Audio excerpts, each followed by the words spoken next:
Good morning. This is the Eager Beaver Show. You are listening to a True North Eager Beaver Media Incorporated podcast.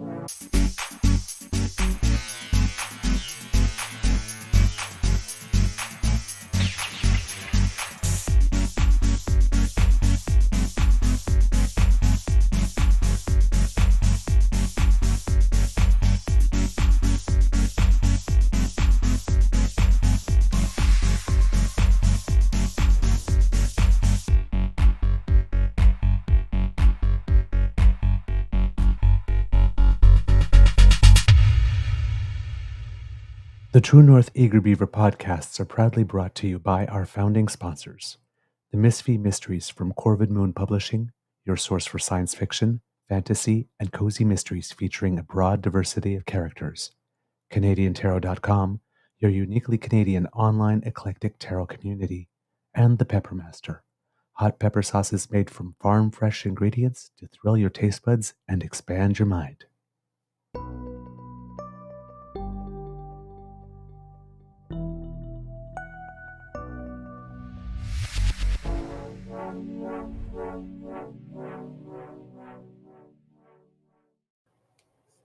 Well, good morning, and hello, kids, and welcome to Season 3 and episode number 325 of the Daily Beaver Morning Show here on the Crier Media Network. Yeah! Today, recording day is Monday, February 26, 2024, and it looks like it's going to be a lovely day here at the Beaver Lodge. I'm your host, the Eager Beaver, pronouns he, him, hey, Mr. Beaver A, and with me as always is my good friend, Mr. Grizzly. A big thank you goes to our podcast's founding sponsors, the Pepper Master, the Misfit Mysteries from Corvid Moon Publishing, and CanadianTarot.com. I love that we have them still with us after all this time. But before we do anything else, let's say hello to you, Mr. Grizzly, and ask you how's your mental health doing today, sir? Well, good morning, Mr. Beaver. My mental health. I think it's actually pretty good. I'm feeling a lot of empathy for someone close to me right now. So I think my mental health is good. I'm just worried about somebody. And we'll leave it at that. Okay. But, had a busy weekend. Had a very busy weekend. Friday went to... Bridget and I went to see Ruby Waters, Nathaniel Rateliff and the Night Sweats, and City and Color at the Canadian Tire Center. Oh, nice. So we walk into the stadium and start going up the stairs to get our tickets checked, and there's a woman standing there, and Bridget's like, "So listen, he convinced me to take the bus here, but I think I want to take a taxi home. Where do we get a cab or an Uber or anything?" And the woman just looks and she goes, "I know you." And it turns out, yes. We had met at CIBC Run for the Cure back in September, her and her husband. So we sat and had a nice chat, and then up the stairs, grab a beer, and as we're walking towards the seats, this woman just jumps out in front of me with this big smile. I'm like, "Oh my God!" My friend Christine, who I haven't seen her since pre-pandemic times. We used to paddle. We used to paddle a dragon boat together. We used to paddle, so in dragon boat, and her husband Jeff was there, so it was nice to see them. And then we get to our row. I was like, "Oh, here's our section, go down. And here's our seats right here. We're 1 and 2, right on the end, right on the aisle." And as we're walking in, this woman looks up at Bridget and goes, "Oh my God, Bridget." And then looks over and goes, "Is that Paul? Paul, hi." And I'm like, "Hello, hi." Thinking I'm supposed to, it's the Ray girl. She was sitting in our row. I was like, "Oh my God." She goes, "It's the Ray girl." I'm like, "Oh my God, it is." Like I recognized her when she said it. But prior to that, I was kind of like, I think I'm supposed to know this person, but a little, the old memory's not what it once was. Multiple concussions. I see people all the time, and I don't necessarily remember their names. I remember who they are and where we met. This is the first time we actually met in person in real life. So, yeah, that was really cool. It's like, so small town Ottawa. 1.6 million people in Ottawa, Gatineau, and I bump into a bunch of them at a concert where there's like 15,000. So. Oh, that's so cool. Yeah. So is that the first time that somebody from the show recognizes you on the street? Uh, maybe. I don't know. Honestly, I don't know. Okay, because it's happened to me twice now, and it's always a little fun but weird. Yeah. I honestly, I don't know, and I say that because again, my memory's not so great anymore. So maybe let's see if I got a photo here of us. Find For one me, that's good. There's a bunch of us. yeah, for me, it always is a little weird because at first it's like, "Hey, are you that guy?" And then it's like you get that one moment of, "Why do you want to know?" And then it's like, "I love your show." And then it's like, "Oh God, don't say something stupid to ruin the impression that they have of you." Yeah, yeah. I hear you. Let's see what's here. I got a few photos here. I'm just trying to find a good one. I don't care how I look. I just want to make sure everybody else looks good. I'm always looking disheveled. Oh, here we go. You're always looking disheveled. Always disheveled. Yeah. Here's one of three of us here. I'll share this on the screen for you there. Just give me a sec while I pull it up. And here we go. There we are. Yeah. So there's the three of us. Hello, lovelies. Let's see. There we go. Some good photos there. Yeah. That's wonderful. That was really cool. That was really cool. I mean, literally, we're sitting in the same row. Like we were seats 1 and 2. They were 5 and 6. Gee, what are the odds? Yeah. That's and the other people there were other people who sat beside us, but they didn't show up until City and Color took the stage. The main event, if you will. Yeah. So they missed the first 2 acts, which was a bummer because Nathaniel Rateliff put on a great show, as did Ruby Waters. It was a good show. Great. I'm glad to hear that. I see we have some kits with us. Good morning, Kit Linda M. Good morning, Kit Toronto Dan. Good morning, Kit Saucy. Nice to have you with us from the beginning this morning. I know it's been a while. Good morning, Kit Ellen, Kit Elaine, Kit Mike H. Nice to see you, my friend. Who else do we have? Mademoiselle Fox. Good morning, my dear. You look lovely in those photos, by the way. Who else do we have? Kit PNC Bio. Hello. Good morning to you. Good morning, Kit Mohan. I hope that Mateo is feeling much better. I can identify with Miss Shadika. Yes. Because I did that last week too. I went 2 days, just absent-mindedly forgot, and it was like, I don't feel right. Yeah, you want to get that script today if you can, because 2 days is not the end of the world, but you do start to feel off. You don't feel like yourself. Mm-hmm. Good morning, Kit Jillian. Bon matin, les bébés castors, says Kit PM Godin. Bon matin à vous aussi, mon ami. Who else do we have? Et bonjour à tout le monde à Caraquette as well. Let's see. Who else? Miss Shadika. Good morning, my dear. Lovely to see you as well. Going through. Kit Leanne. Hey, how are you doing? How is the Camp for Kindness going? If you got any updates, please let us know. And give our best to Kit Angela, because I'm sure she's over there. That seems to be everybody so far in the chat. I had Kit Donna. Sorry, I missed you. Good morning. There you go. I had a rather calm weekend because I haven't been feeling the best, and there has been no. Up until yesterday, there's been no improvement. Thank goodness for the Scotties being on, or else I would have been bored out of my mind. So it kept you preoccupied, did it? Kept me preoccupied, but I mean the last week at home is me trying to stay away from the man I love as much as possible, because he's right now sunning his buns in Cuba. Lucky bugger. He's been wanting to go south for a while now, and this year he had a chance to go, and he has been working very, very, very hard. And he's been accomplishing a lot of things, including able to find some lab space to continue some experiments, which was, and funding, which has been some major work in order to secure that, and getting his manuscript into a publisher so that he can hopefully have his article published and all of that. So he was pushing on all those fronts at the same time while trying to teach his classes and all that kind of stuff, and taking some training to become a better teacher. So he's been working on a lot of fronts all at once.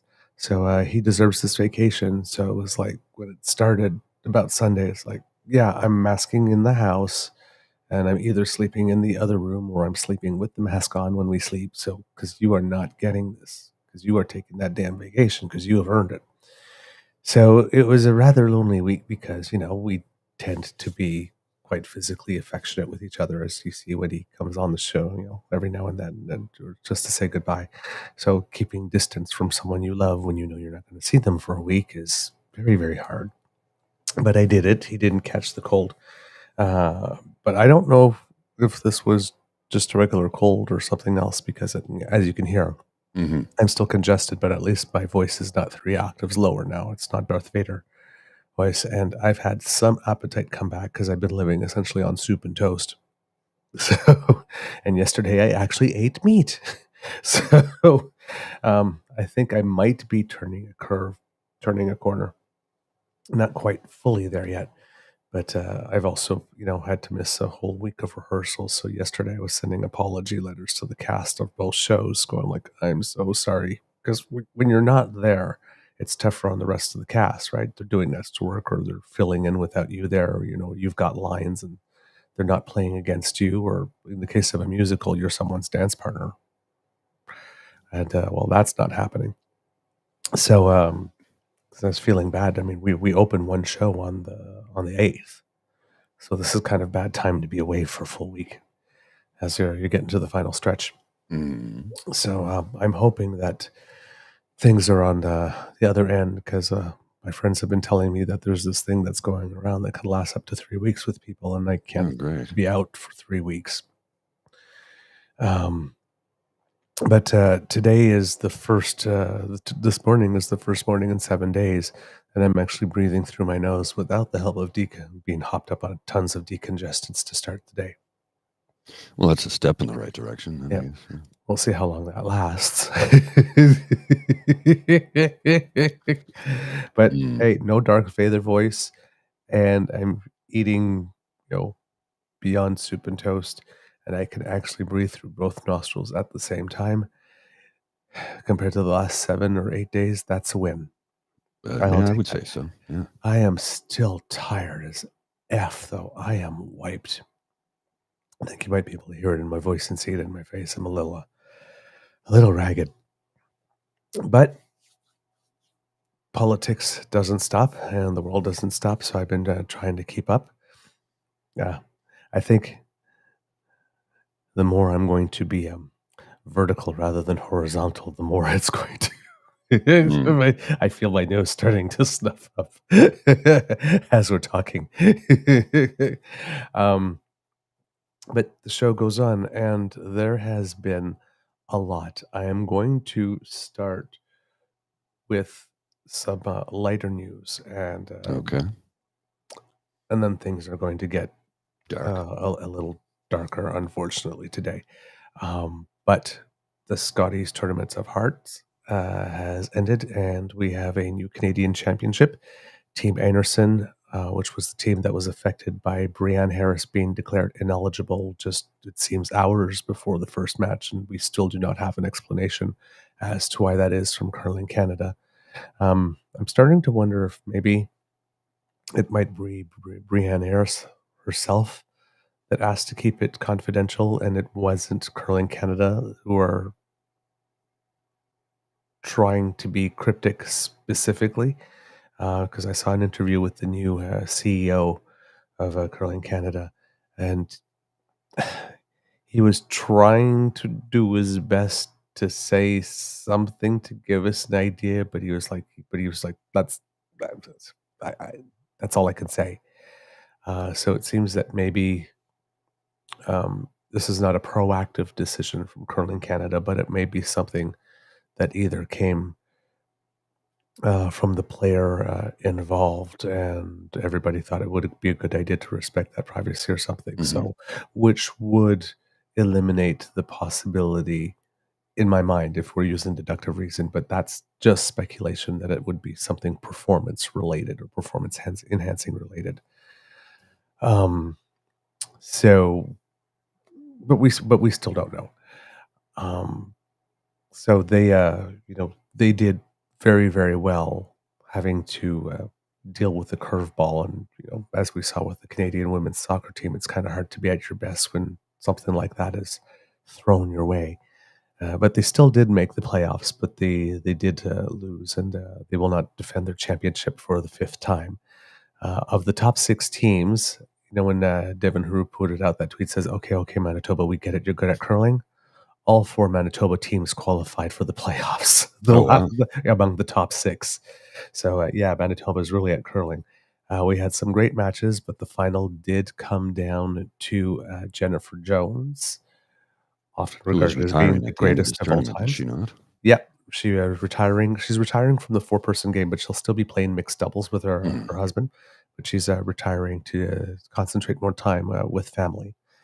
And she's given 22 years to the sport, so at this level. So she's got 2 world championships, 2 world Olympic appearances, including one where she got the gold medal. I believe that was Sochi. She's been Canadian champion 6 times, which is the record, tied with Colleen Jones. So she's had a very good career. And then Rachel Homan from Ottawa, of course, the Ottawa Curling Club. And she went through the entire round robin perfect, and she won the final and everything else. So the team went through the whole tournament undefeated to win. And they had to beat Jennifer Jones, I think, 3 times over the course of the the tournament in order to do that, because I think they were in the.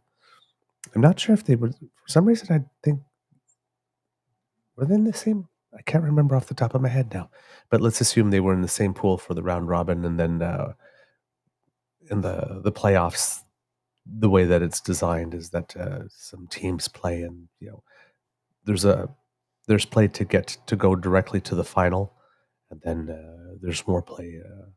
Everybody gets about a chance or 2 to try and get there. So it gets to be sort of like double knockout at that time. So it's her second undefeated Scotties for Rachel Homan. So she had 1 game during the tournament where she played 100%, and then the very next game 99%. So is that not normal? I don't know.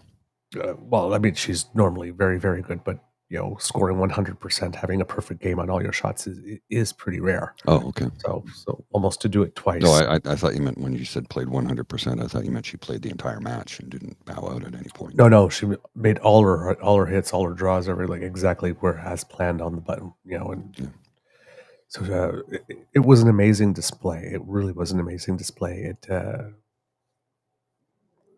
Both teams played well. It was very entertaining curling. The match, what they call the 1.1 versus 2 page playoff, which is sort of like a semifinal, but not exactly the semifinal, was probably the most intense curling match anyone's seen in a very long time. Just incredible shot making. So it's there you go. She got her Carhartts on. Hello. I can't hear a thing though. These are my big girl pants. I'm wearing my big girl pants. They're covered with paint, and they're not the sexiest thing I've ever worn. They work. They're very comfortable. There's room for a whole pasta dinner in here. My wife. So wonderful tournament. The people who watched got treated to some of the best curling out there, and the top 8 teams in Canada in ranking were part of the top 16 for that tournament. So very, very good. And the men's tournament starts on Friday, and there the top 7 teams of Canada will be there among the top 16. So it's going to be quite a tournament. I believe the women's world championships are going to be in Sydney, I believe, this year, Nova Scotia.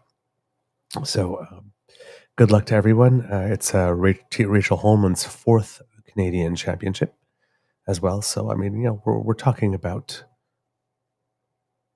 proven champions. Definitely proven champions. So that was good. And then sorry, I'm Gonna have to take over for. Are you verklempt? He's verklempt. I believe he's going to have a sneezing fit right now. That's okay. I had one the other day. I sneezed 7 times in a row. Then I was horribly dizzy afterwards. Oh, my ear just popped. Oh, that hurt. That's not pleasant. I don't know why that did that, but, sometimes things like that happen. Woo! Sorry about that. That's okay. Kits. And over the course of the weekend, a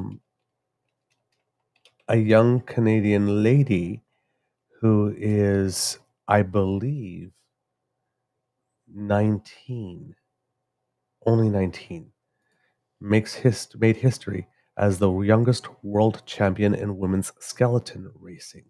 Yeah, Canadian woman. I saw Yes. that. Hallie Clark is the new world champion of women's skeleton, and she's the youngest person to claim the title. She won the junior world championship on the same track last year. She posted a 4-run combined time of 3 minutes 51.27 seconds to win the world title.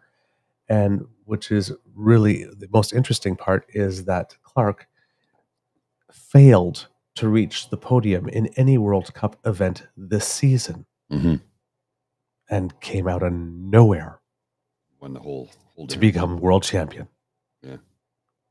How cool is that? I thought, having a dismal season and then wins the whole damn thing in the end. How damn cool is that? So congratulations to you, young lady. Very, very, very well done. Just, again, with swimming the other day and then the long single distance speed skating championships and now skeleton, we're just like picking up world champions left, right, and center. Lots to be proud of. So there you go. And I believe there was also at the World Under 3, I'd have to look it up again, but the World Under 23 cross-country skiing championships, I believe Canada picked up 2 gold medals there too a couple of weekends ago. So it's just, I have no idea what it is at all, but there's something in the water when it comes to Canadian athletes this year. Lots of hard work, it's paying off, but it's nice to have things to celebrate. So congratulations to everyone that's having good results. And there's good results all over the place. Our golfers are killing it. Adam Hadwin finished 4th in a tournament somewhere recently. Brooke Henderson finished 9th on the weekend, another top 10. Stephen Ames won a tournament on the Champions Tour last week. I mean, it's just, we have some tennis players. Benjamin Sigouin won a doubles tournament somewhere. It's just, Canadians are winning stuff, left, right, and center. It's just lovely to see it. That when people want to try to make us believe that we're broken, no, we're not broken. We're not. We're out there and we're accomplishing great things. Speaking of broken, yes. And how about somebody intentionally trying to break something? For those of you who haven't seen it yet, I have the tweet from. Are we talking about Ma Parker here? Yeah. All right, let's give a little lead up just before dropping it. Okay, let's just drop it. It's on the screen. He's going to be on Dean's show today. Yeah. So I don't. You might want to tune in for that. I don't know why. How do I put it? I don't know. I understand that we need to try to talk to these people. I don't. In one way, I don't understand why they come on our shows. Yeah, because we're not going to be kind to them. Yes, but I understand that, for them, love. I understand that for them, any opportunity is any opportunity. So they'll take visibility at all costs, I'm guessing. I think that's largely what it is, yes. I don't know why we have them on ours either, other than obviously it's going to be good ratings and it's going to be it's topical. But yes, it's topical, current. So let me read this out. So but yes, for the folks who are listening in, David Parker was this Saturday, I believe, tweeted this out. And I quote, "I feel sorry for Anita? Is it Anita? Anita, I believe. Anita. Okay, I feel sorry for Anita Poilievre. She has to watch her husband spend hundreds of hours a month with his old friends with benefits. I'm sorry your husband doesn't give you the respect you deserve, Oneida. No man should be spending that much time with a woman he used to sleep with, if he is married. Okay. Wow. So, as I understand it, Danielle Smith has set up an office here in Ottawa because she wants to be closer to, I don't know what. She's the premier of a province. She's in provincial politics, not federal. Why is she setting up an office here? Other than she wants to ascend to the throne of leader of the opposition party? Is that what it is? Is she going to leave the United Conservative Party in the province of Alberta and join the federal Conservative Party to Well, try and take it over? This is well, what the that thought was is. that was my thought too, because people saw that and they said, "Ooh, okay, why is this happening?" Exactly. Kit James, David Parker sharing that, and the people who covered him sharing that are a big problem in the media and politics today. It's tabloid shit. Yeah, it is tabloid shit, but it also is some guy who's calling himself a political assassin, who claims that he ended the careers of Scheer, I should say, and ended the career of Kenny. And then there's another person he claims to end the career of. Whether he did or not, he's publicly taking credit for it. And he's coming out against the leader of the Conservative Party of Canada, seemingly out of the blue. Now, we speculated on our show twice now on the first day that Pierre Poilievre, after 3 days with the media, trying to do everything he could to avoid talking about Danielle Smith's transgender guidelines, finally caving and sort of saying that saying that he supported banning puberty blockers until puberty, which of course makes them Till 18, yeah. When puberty completely useless whatsoever. And then they kept asking him, and then over the course of 2 other days, he kept on going a little more in and a little more in. And at the end of the first day, we said, there we go. He just conceded the mantle of the leadership of the Canadian Conservative movement to Danielle Smith. Then came Theo Moudakis' cartoon with Danielle Smith as Dr. Evil and Pierre as her mini-me. And she's saying, I call him mini-me. And then after he comes out saying that he's also, going to do or planning on some type of digital ID check to get onto porn sites, and talking about safe spaces and start talking about washrooms and stuff. So basically, Skippy went to talking about housing almost every day and affordability issues, and now he seems to be focused on what people do with their genitals.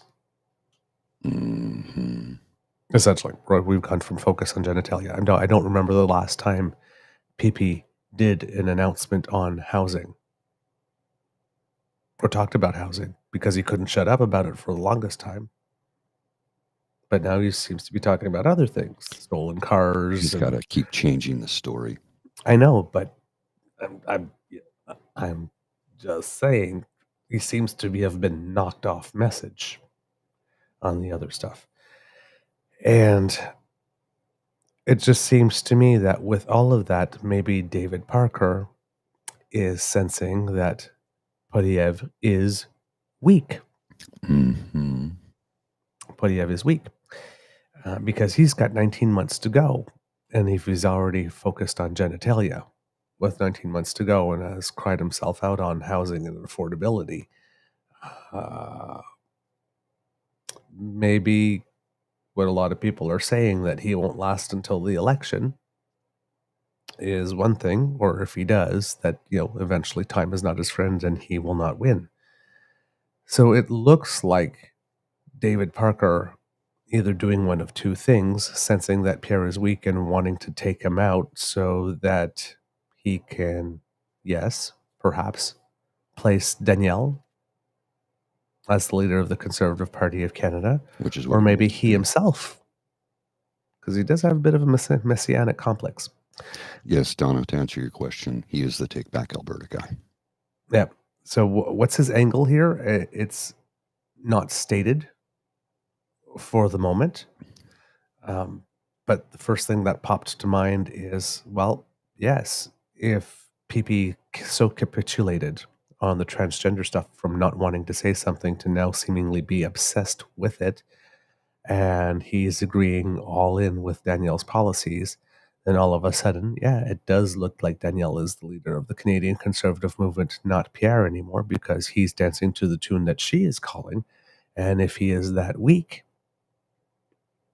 well, there we go. So going after Jenni Byrne, yes, it is true that Pierre Poilievre and Jenni Byrne used to date at one point in the days of Harper, and she is still working on his campaign. Something I too found always a little strange, Yes. especially now that he's married, that he would keep the ex so close. But then again, conservatives do have a reputation as being the people that will do anything and accept anything for a win. There is that. So, it's not necessarily abnormal in that sense. They'll let nothing distract you from the primary objective. However, but then again, as we're saying, there's a lot of people wondering how real is that marriage between Pierre Poilievre and Ida Poilievre, because there are rumors of some stuff about long-standing rumors about Poilievre as to whether or not he is plays for the other team, entirely heterosexual. Let's put it that way. That's a fair one. I have nothing one way or another, because I've seen some speculation stuff. I've seen some rumor stuff. Again, there's been some tweets saying that ask Pierre about his former intern that you've seen going around. Mm-hmm. But I have nothing corroborating that. And nor do I. But so there's somebody I'm going to speak to about that to find out a little bit more information. But I like what James has to say here. And I agree. It feels personal with Parker, not strategic. First, it is a bad strategy to say that in public. Second, there's no upside except feeling giddy for spreading a rumor. It's like, this is not political messaging. This is like deeply personal. Yeah. This seems very, very deeply personal. And more evidence that it's deeply personal is right here, because that was not the only tweet he had. Okay. This is kind of funny. Yes, indeed. If we're being honest, Pierre's punching well above his weight class with Anna. She's a 7. He's a pocket calculator. Indeed. But we also have this one here. Mm-hmm. Jenni Byrne, you're going to have to blow that up, sir. Whoops. Can't quite see it. That's what I was trying to do for some reason, but that wasn't quite. I'll pull it down until you can get it fixed. You're having a technical glitch there, it seems. There we go. I can't seem to get the image and the text blown up as much as you want. But. He did this recently with Rachel Notley, something similar. He's like, oh, look, it's Jenny, the loser alcoholic. Remember in the 2015 war room when you day drank all day and Harper wanted to fire you? I remember. That's from David Parker. That's really personal. Yeah. Like, not only is that really personal, it's like, dude, that's as in the ditch as it gets. If she has an alcohol problem, I hope she can get some help. But why are you attacking her? That's just garbage. Now, you see, he likes to say, well, I was an alcoholic years ago and now I'm reformed and I'm great now. So you feel that gives you the right to pick on somebody who may or may not have a problem with alcohol? Is that what you're saying? Because that's not cool. No. See, now I have to admit, Kits, I am conflicted. I know. Yeah. Because it's not like Jenni Byrne has been the nicest person on the political scene. Agreed. So there's a little here's a taste of your own medicine. Here's a spoonful of medicine, no sugar. How's it taste? Yeah. And Well, petty is my favorite color. So there's part of me, yeah, as a kid James says, Jenni Byrne is Canada's Karl Rove. I agree That's with that. not necessarily unhappy that the children are fighting. No, I know. I agree with you. I'm like, Fight. yeah, Fight. go ahead and eat each other's fight. faces, you know, You because know, you're all terrible people and you're all going to suffer the consequences for your terribleness. But and I'm same kind of token, at the yes, same token, this is really exactly. filthy. And I'm kind of loving that how they can't stand each other hmm at all. I want to take each other down. But uh, putting out rumors that someone's husband is banging the ex and then bring out hmm personal information about their addictions or potential addictions, because it's not like I don't think she's ever been on the record as saying that she's had a problem and has been trying to address it, like Seamus O'Regan Jr., for example. So, yeah, I'm not quite sure how I feel about this, but I'm not in. If I'm being completely honest, I am not entirely sad. Yeah, Although I am shocked. eyes as Yeah. big as Toonies that this is like actually happening. Yeah. Because there's 19 months to go. Yeah. Yeah. It's like the next election is a while away. And we thought, that these two movements would work in tandem in order to get rid of Trudeau, but it seems they can't stand each other more than they can't stand Trudeau. And I'm thinking that maybe David Parker, again, seeing some weakness from the PP camp, is seeing an opportunity. And hey, you know what? If we can get rid of this guy before the next election rather than after the next election cycle, why not? Because, I mean, his whole thing is taking people down and slipping in the people he wants. So creating a crisis within the Conservative Party of Canada. Oh, we need someone right now. Ah, my God. Well, here's someone. May I suggest? And then, that's how we got Doug Ford, right? Yeah, Patrick Brown was cruising to it, and then somebody did him dirty, took him down, and all of a sudden it's like, hey guys, I'm Doug Ford. Remember me? Yes, and Toronto nobody City asked him Council. any questions, and he just got in there, and now look what the hell he's doing. It's just, it was a bit of a shock to see that. I mean, I was shocked, but not shocked, if that makes any sense. Yeah. Like, I'm like, wow, that's really heavy duty. But at the same time, yeah, kind of expected. Well, yeah. I mean, as we keep on saying the show, one thing you can set your watch to when you're in a movement that is purely ideological, at some point, count on it, someone is going to come along and say, hey, the current ideologue is not ideological enough. Either I or here is someone who really is a true believer. And then everybody takes another step to the left, or in the case of the right, another step to the right. And we go closer to the polar extremes. But it was the same with the separatist movement. They just keep going too far, and people are like, whoa, hold on now. But when somebody's not having the success they counted on, somebody turns around and says, hey, he's not a true enough believer. We need to apply that purity test. So David Parker either has his hands up someone else's back because he likes to be puppet master, or has his hands up hers. Maybe he promised her that she would be PM someday. Stick with me, kid. I made you premier. I'll make you PM. Maybe he's got someone else in mind. Maybe he's got himself in mind. So I don't know what the play is, but clearly the play is that the Conservative Party of Canada movement and the UCP movement are not united and not necessarily rowing in the same direction and are not necessarily focused on the same objectives. And I'm not sure that PP saw coming that the call would come from inside the house.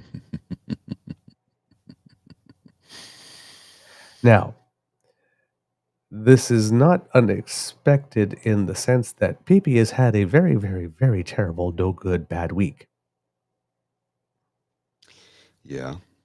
Right? Well, you saw the letter. Did I show you the letter that was sent? Somebody Well, sent yeah, a letter. yes, somebody sent a letter as well. And it's Um, well documented that yes, there's a lot going on there. we will get to that.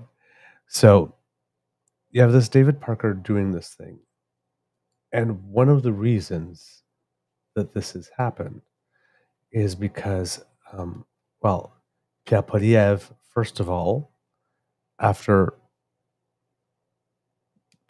better part of 2 years railing against the concept of digital ID, Now wants digital ID. right, is talking about age verification to access porn sites, which we talked on a previous show.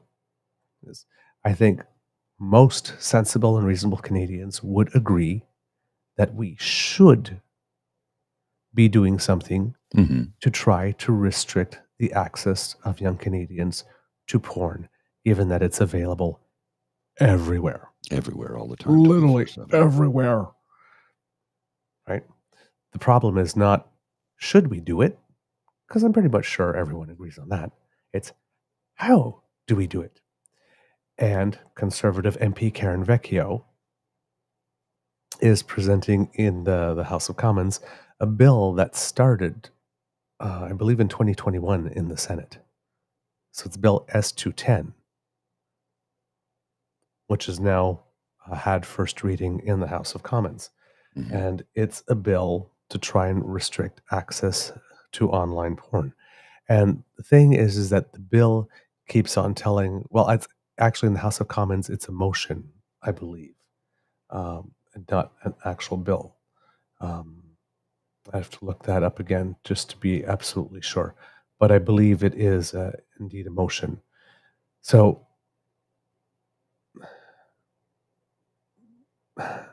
motions can't have dollar signs attached to it. Right. So that's very, very important. Neither can private members' bills. But it seems that what's being discussed in the House is more about that we should do this and has absolutely nothing in it at all about the how. So PP decided to run with this when the Prime Minister was talking about the online harms bill, which is going to be introduced fairly soon. Now, the online harms bill is a bill from the federal government because they've been talking about this for a while. And they believe that the internet can be a dangerous place, but it's not specifically focused on access to porn. It's broader. It's a broader bill. So it is talking about stuff like terrorism content, the unauthorized sharing of intimate images. It's talking about hate speech online, stuff like that. There are 5 categories in all. And for some reason, I'm looking for it while I'm speaking, and I can't seem to find it because I was going to do that later in the show, and I'm looking for it now, and I can't find it.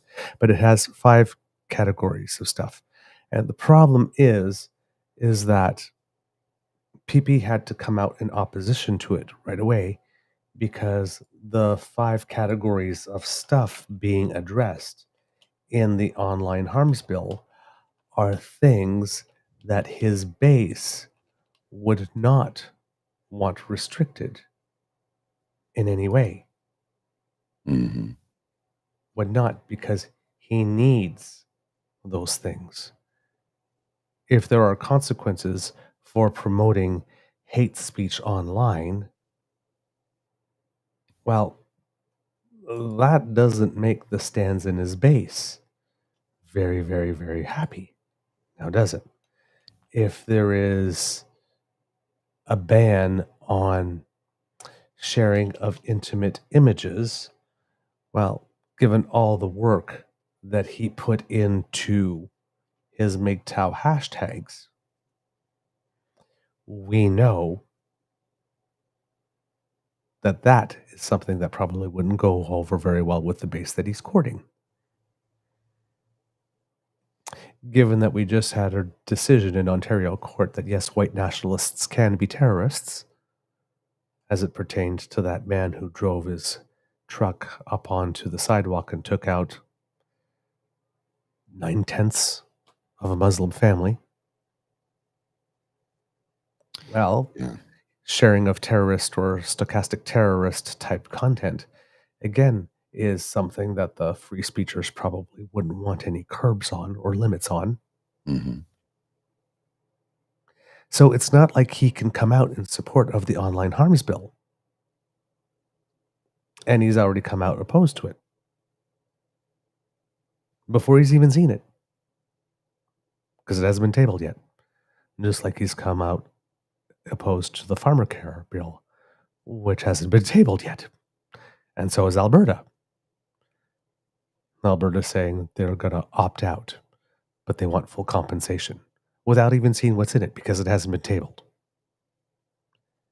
In fact, when PP was asked about the online harms bill, he then came out. That's the day that he made his comment about Trudeau having spent half of his life as an active racist. Yeah, and then talked about blackface again. That was. I can't believe that a man that's something like I can't believe the man that spent half his life as an active racist could be taken seriously on wanting to prevent online harms. Blah blah blah. When it's the conservatives that keep on spreading the blackface photos, which I'm sure makes the black community super happy every time they see it. Yeah.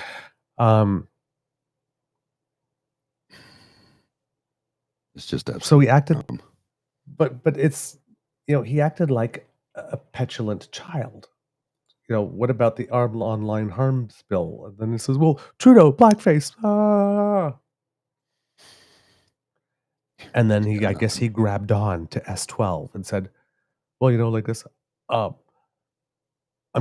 going to talk about online harms. Let's talk about children's access to porn. I'm going to ask for age verification check without thinking that the next natural follow-up question was going to be, okay, how are you going to accomplish that? Digital ID, the thing that I just said we can't. The last 2 years I can't support. So now he's Aaron O'Toole flip-flopping, Aaron O'Toole style flip-flopping on digital ID. And Aaron O'Toole flip-flopped on not wanting to talk about trans issues to going all in on them, adopting Danielle Smith's policy. And there's also Ukraine. Yeah. On the second anniversary of Vladolf Putler's invasion of Ukraine, well, he went out to an event and talked to the Ukrainian people and put out a tweet saying that this time he said Canadians will always stand with Ukraine. Normally he says conservatives. He always says conservatives. They always do. They never talk about Canada as a united country. They're always conservatives, setting themselves apart. So he actually came out in support of Ukraine and Zelensky and said Canadians. I'm like, did somebody take his Twitter machine away from him? Because that's not typical for him. So this is the tweet here. My message to the Ukrainian community rallying today in Hamilton and across the country. Canada stands with the Ukrainian people fighting for their freedom against Vladimir Putin's war of terror. Now, here's the thing. He normally says conservatives will stand with Ukraine. So, and we know, we've established on the show many times that conservatives consider themselves conservative first and then Canadian. So I don't know if by saying that strategically he's excluding himself. He's saying Canada stands with Ukraine because we sure as hell don't. Maybe. And he's posturing and posing. But the PP stands, the Canada First crowd, Trump imitating Canada First crowd, really did not like that. No, they went hard on him for that one. Oh, yeah.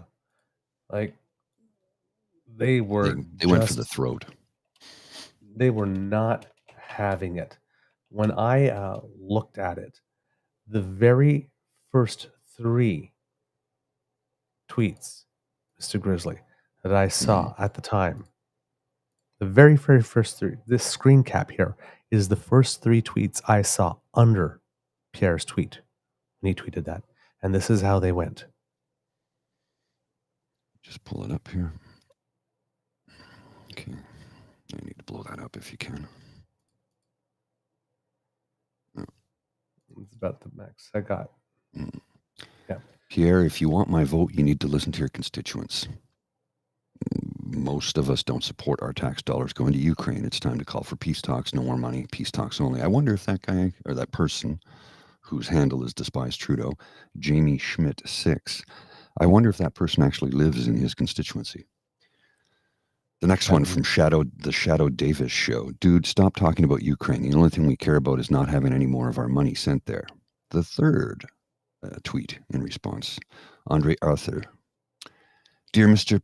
Poilievre, I like you. You seem to be an intelligent and reasonable man, and I agree with you on a lot of issues. But you see, this statement you wrote right here is exactly the reason why I'll give my vote to Maxime Bernier. Those were the first 3. Mm-hmm. Those were the first 3. Yeah. And it just went on like this. So people see him flip-flopping Aaron O'Toole style also on Ukraine. Now, whether or not he said Canada so as to try and give himself some plausible deniability, I said, well, Canada will stand. I never said I would, when he goes and talks to them, and then try to make it seem to moderate conservatives who don't necessarily watch all his rallies that he would stand by them. That's one thing. But here's the other thing with that one. It's after voting no Mm-hmm. on a free trade deal that Ukraine itself asked for, that he tried to create a carbon tax issue out of when there was no such thing. He blatantly lied about it. Yep. Blatantly lied about it. And after We've had a carbon tax since 2011, I believe. Yes. And after courting for months, the whole Canada First faction that doesn't want us to put another cent into Ukraine, on the 2nd anniversary of the invasion, he goes into a pool of Ukrainian Canadians to beg them for their votes, claiming, or trying to create the illusion at least, that he stands with them. Now, this reminds me of another event when he showed up at that Hanukkah candle lighting ceremony event in Montreal, because he had planned a fundraiser nearby and he wanted to get out of his votathon that he had in the House of Commons. And he went to that lighting ceremony on the same damn day he had already voted or was about to vote no to funding a Holocaust museum in Montreal and a Jewish community center in Vancouver. So he votes no in the House to certain things, and then he goes among those ethnic communities and tells them that he stands with them to beg for their votes. That's it. Bibi has a nasty little habit of using people. Well, how many times has he said he's going to do something for housing when he's actually voted against it every single time? Yep. So he shows up for the photo op. He shows up at the rally in Hamilton and shows up at the menorah lighting ceremony, but systematically votes against them in the House of Commons when it matters. And on the day of the menorah lighting, votes. It is actually technically possible that while he was there at the ceremony itself, something came up on his phone and said, hey, time to vote. And he voted no while he was there. I mean, that's literally how duplicitous. I'm not saying that that's how it happened because I don't know when the timing of the votes is. I guess, but it was on the same day Oh, yes. He could have voted no earlier and gone there and done it anyway. He could have gone there with the intent on voting no, and the vote hadn't happened yet, and the vote could have happened while he was there himself because he did vote. His votes are recorded. So now he's used the Jewish community and he's used the Ukrainian community, which prompted Dean to tweet, Putin's Canada pool boy, Pierre Poilievre, begging for Canadian Ukrainian votes 3 weeks after voting to let Ukraine starve and die is pretty fucking gross. And I couldn't agree more. It is pretty damn gross. But then again, so is Putin's Canada's pool boy. He's pretty gross. I don't know what it is for you, but for me, between voting for the man who stood with Ukraine from day one or voting for the man who voted against upgraded free trade while courting those who want to stop aid, then claims he stands with Ukraine to beg for his votes, if we're filing this under don't vote for assholes, I think that the choice imposes itself. And to create the contrast moment, Mr. Grizzly, while Pierre Poilievre was in Hamilton trying to pretend to Ukraine Canadians that he's got their back, even though he voted against them every step of the way in the House of Commons, the Prime Minister. Yeah, he was in Kyiv with Zelensky, Volodymyr Zelensky. You have it right here. There we go. At this critical time, Canada's support for Ukraine and for the Ukrainian people remains unwavering. That was the message I shared with President Zelensky earlier when he and I sat down in Kyiv. So,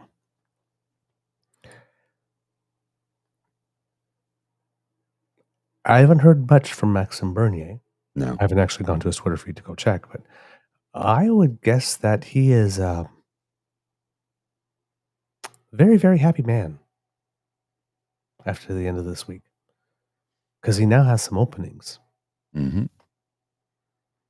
Pierre has to pick a lane whether or not he's for or with you for or against Ukraine.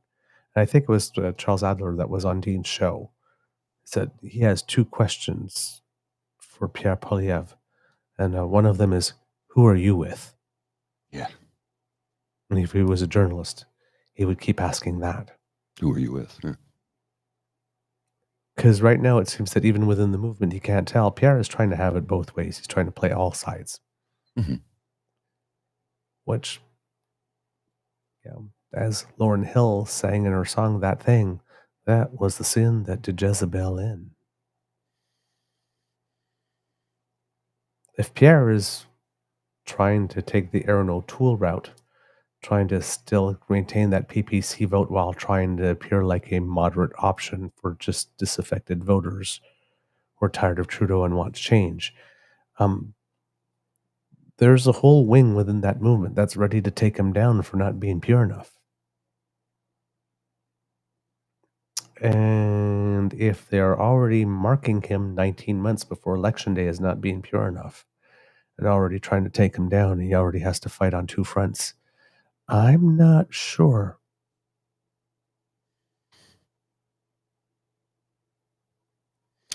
I'm not sure how he gets through the next 19 months. He's not going to be able to because now he's got to deal with the pharmacare issue, which just, came up over the weekend as well.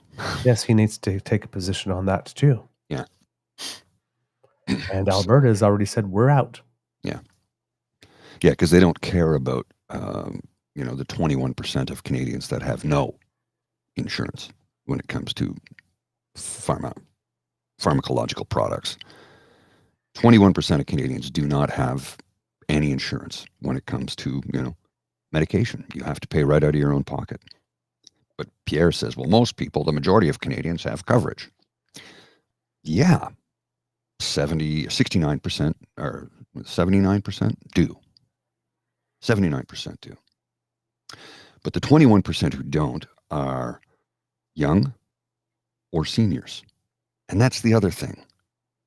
When you retire, you don't have coverage anymore. And usually, when do you need the most medication? Usually in your later years. So He's saying basically, remember, his party was the one who changed the retirement age to 67 from 65 and decreased funding for seniors. And now they don't want you to have any insurance program whatsoever. You'll have to pay out of pocket for your medications that you tend to need more of as you age because your body starts slowly breaking down. They just don't give a shit about you. They don't care. And the Leopards eating people's faces party are eating each other's faces right now. Yeah. And he's getting it on all fronts. He's getting it on all fronts. So again, in my famous words that a lot of kids seem to enjoy when I say it. Mm-hmm. Fight. Fight. Fight. Fight. Fight. Fight. Fight. Fight. Pull his hair. Gouge his eyes out. Cat fight. Do it. Do it. Do it. Take each other down. Seriously. And here, I found it. The 5 areas where the online harms bill plan wants to act. Content that incites violence. Well, gee, we could see how the convoy crowd would be opposed to restricting content that incites violence now, can we? Mm-hmm. The non-consensual sharing of intimate images. Because the MGTOW crowd really loves that revenge porn. So we can't have that. Child exploitation. Well, it's not like Pierre is not trying to appeal to those religious communities that still believe in child marriage. Yeah. So we can't be against that. Hate speech. I think we're pretty clear that he can't oppose that as well, particularly from religious communities who like to hate on gay people and use scripture to do it. And terrorist content. While his whole convoy crowd is trying to make the Quds Four look like political prisoners. So, let's act on porn. Yes. And the thing is that a lot of people have bitten at this. See, I'm glad he brought up the subject. Yeah, he brought up the subject on we should do it, but he didn't propose a how.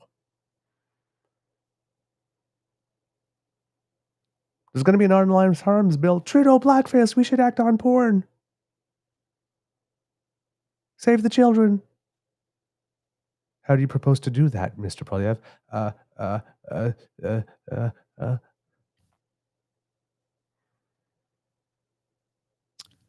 No plan. Blackface.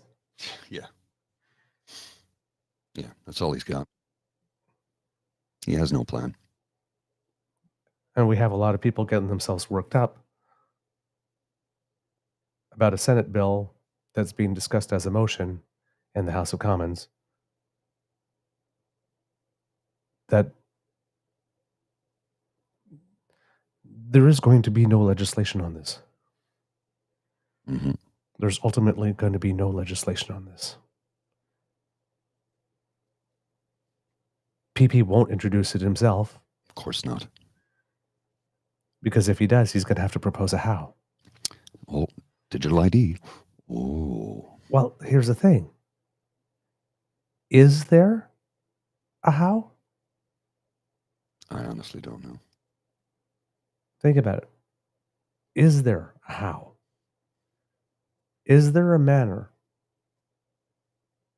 An actual manner? If we get out of the world of should we protect children from accessing? Yes, we should. How do we do it in a manner that's constitutional, that doesn't open a back door for people to be blackmailed, for people that we don't trust to distribute their content in a manner that children can't access, being trusted with people's personal information? Is there an actual way to do that? And again, I'm not the most tech savvy person, so I don't know. But it seems to me that that would be quite difficult to do. So while, how do we put it, pointing to something we all agree we should be done, to not talk about something that is actually being done, but without coming with a solution as to how we get it done, in politics is pretty much a useless conversation.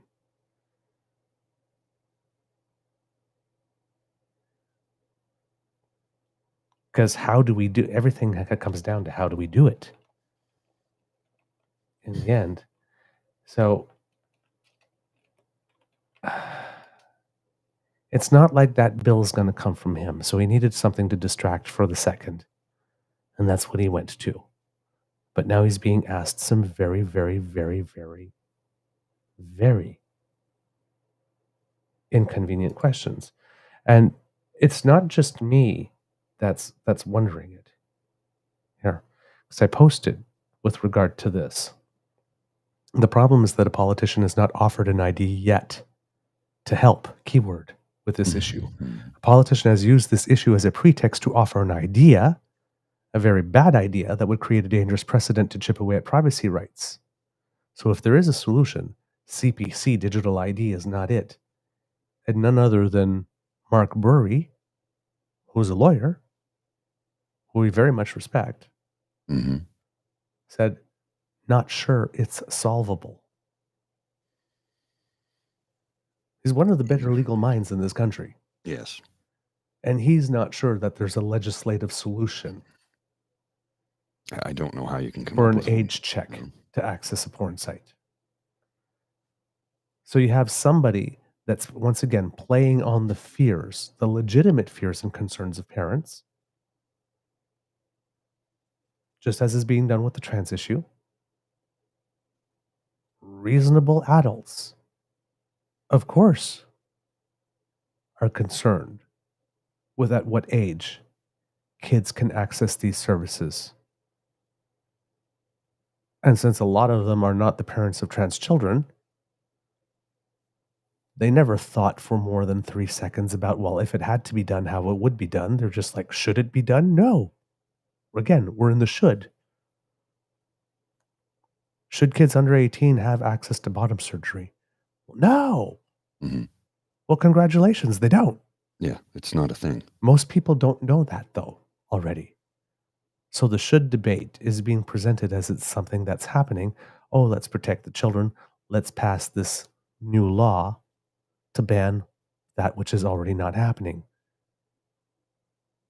And let's paint the medical community and teachers as being evil people trying to corrupt your children in the process, to play on your emotions and get you to open up your wallet. In this case, should children be having easy access to porn? No, would say most reasonable people. And most people are right to be concerned about that. But there's no digital solution. At least one that's constitutional and can be applied.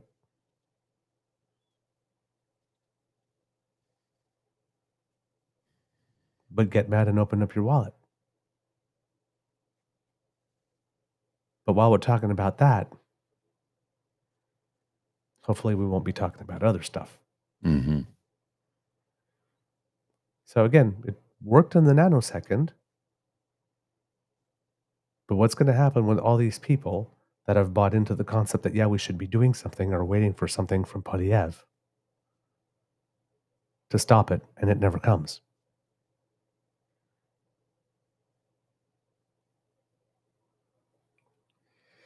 That's why I'm saying It's David Parker might be spelling blood in the water. I think he is. I think he is, and it's he's going to go for the throat while he can. I mean, the one thing about that man that you have to, I won't say respect, but acknowledge, is that he seems to know when to swoop in. Well, he's an opportunist. Yeah, but he has, well, exactly, but he has the as we say in French, le pif. He has the smell for when it is that it's time to come in and swipe someone's leg. Sweep the leg. Sweep the leg. That's a Karate Kid reference for those of you who didn't know it. The movie from the 80s, Ralph Macchio. You can check it out online. Yeah. So. Well, yeah. Now, again, there's lots of stuff going in the chat. Mm-hmm. Oh, I'm not paying attention to that right now. This episode is not about the porn stuff. This episode is about using the porn stuff to try to deflect from other stuff and strategically leaving yourself with an open flank. Like this from Michael D'Adder. Yes, exactly. It's a cartoon where two women are in the bathroom doing their makeup, going, "There's no place for the state in the bathrooms of the nation," and Pierre Poilievre is sitting on a stall eating apples. Yes, with a whole bunch of apple cores on the floor. There's also no place for the state in the spank bank sessions of the nation as well. Oh, very complex issue. Oh, have you seen Pierre Poilievre had another makeover recently? Have you seen it? I'll put it on the screen here. Oh, not really. Yeah, there it is. It's yes, everyone. Yes. Yes. You know who that kind of looks like a little bit is Hassan Minhaj. Oh, okay. A little bit. Yes. Got the 5 o'clock shadow and the beard and the square jaw and the rippling. It's an AI of Pierre Poilievre shaking hands in the gray t-shirt photo that has been heavily doctored already. So for those of you listening, it's and then somebody did an AI one of David Parker the other day. Oh, I haven't seen that. Yeah, I wish I could find it off the top of my head. That looks remarkably a lot like Max Fawcett, actually. Oh, really? So David Parker went to someone's hairstylist or whatnot, and had his beard trimmed down and whatnot, and then you're looking at it, and it's like, is that like an AI mashup of Max Fawcett and David Parker? In order to create what a real man looks like. So I'm sure David Parker probably didn't like that one either. So yeah, the kids are fighting. I'm not exactly unpleased about it. They're using Jenni Byrne and things in Pierre's past and things in her past to do it. It is completely below the belt. Rumor, innuendo, and all that kind of stuff. But live by the sword, die by the sword, because this is their stock and trade. So, I mean, they really can't be surprised that they'd be using it against each other. But yes, the big news is that there seems to be a schism within the conservative movement. And we're seeing that in a lot of places, right? We're seeing it in New Brunswick. There's more progressive conservatives that have left the party, as Blaine Higgs is going very much evangelical and Christian fundamentalist in terms of recruiting his new candidates to replace the incumbents that no longer want to run for him. And now we're seeing it at the federal provincial level here, where there seems to be a split. And ironically enough, we're also seeing it on the left with the NDP. We're seeing a lot of NDP parties provincially that are trying to dissociate themselves from the federal party. Yeah. As much as possible. And on the left, well, there's a whole other reason for it. And that's because, once again, Jagmeet Singh did the stupid thing. Yeah, he tried to. I saw that yesterday, and I'm like, oh, dude, why do you keep doing this? Yes. So we wondered,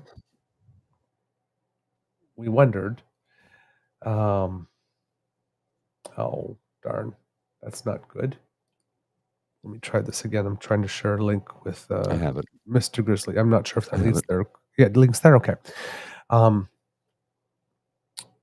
We wondered. His wording here is just, I'm going to put it on the screen. I know. We wondered. Now that... Oops, that's the wrong one. Yeah.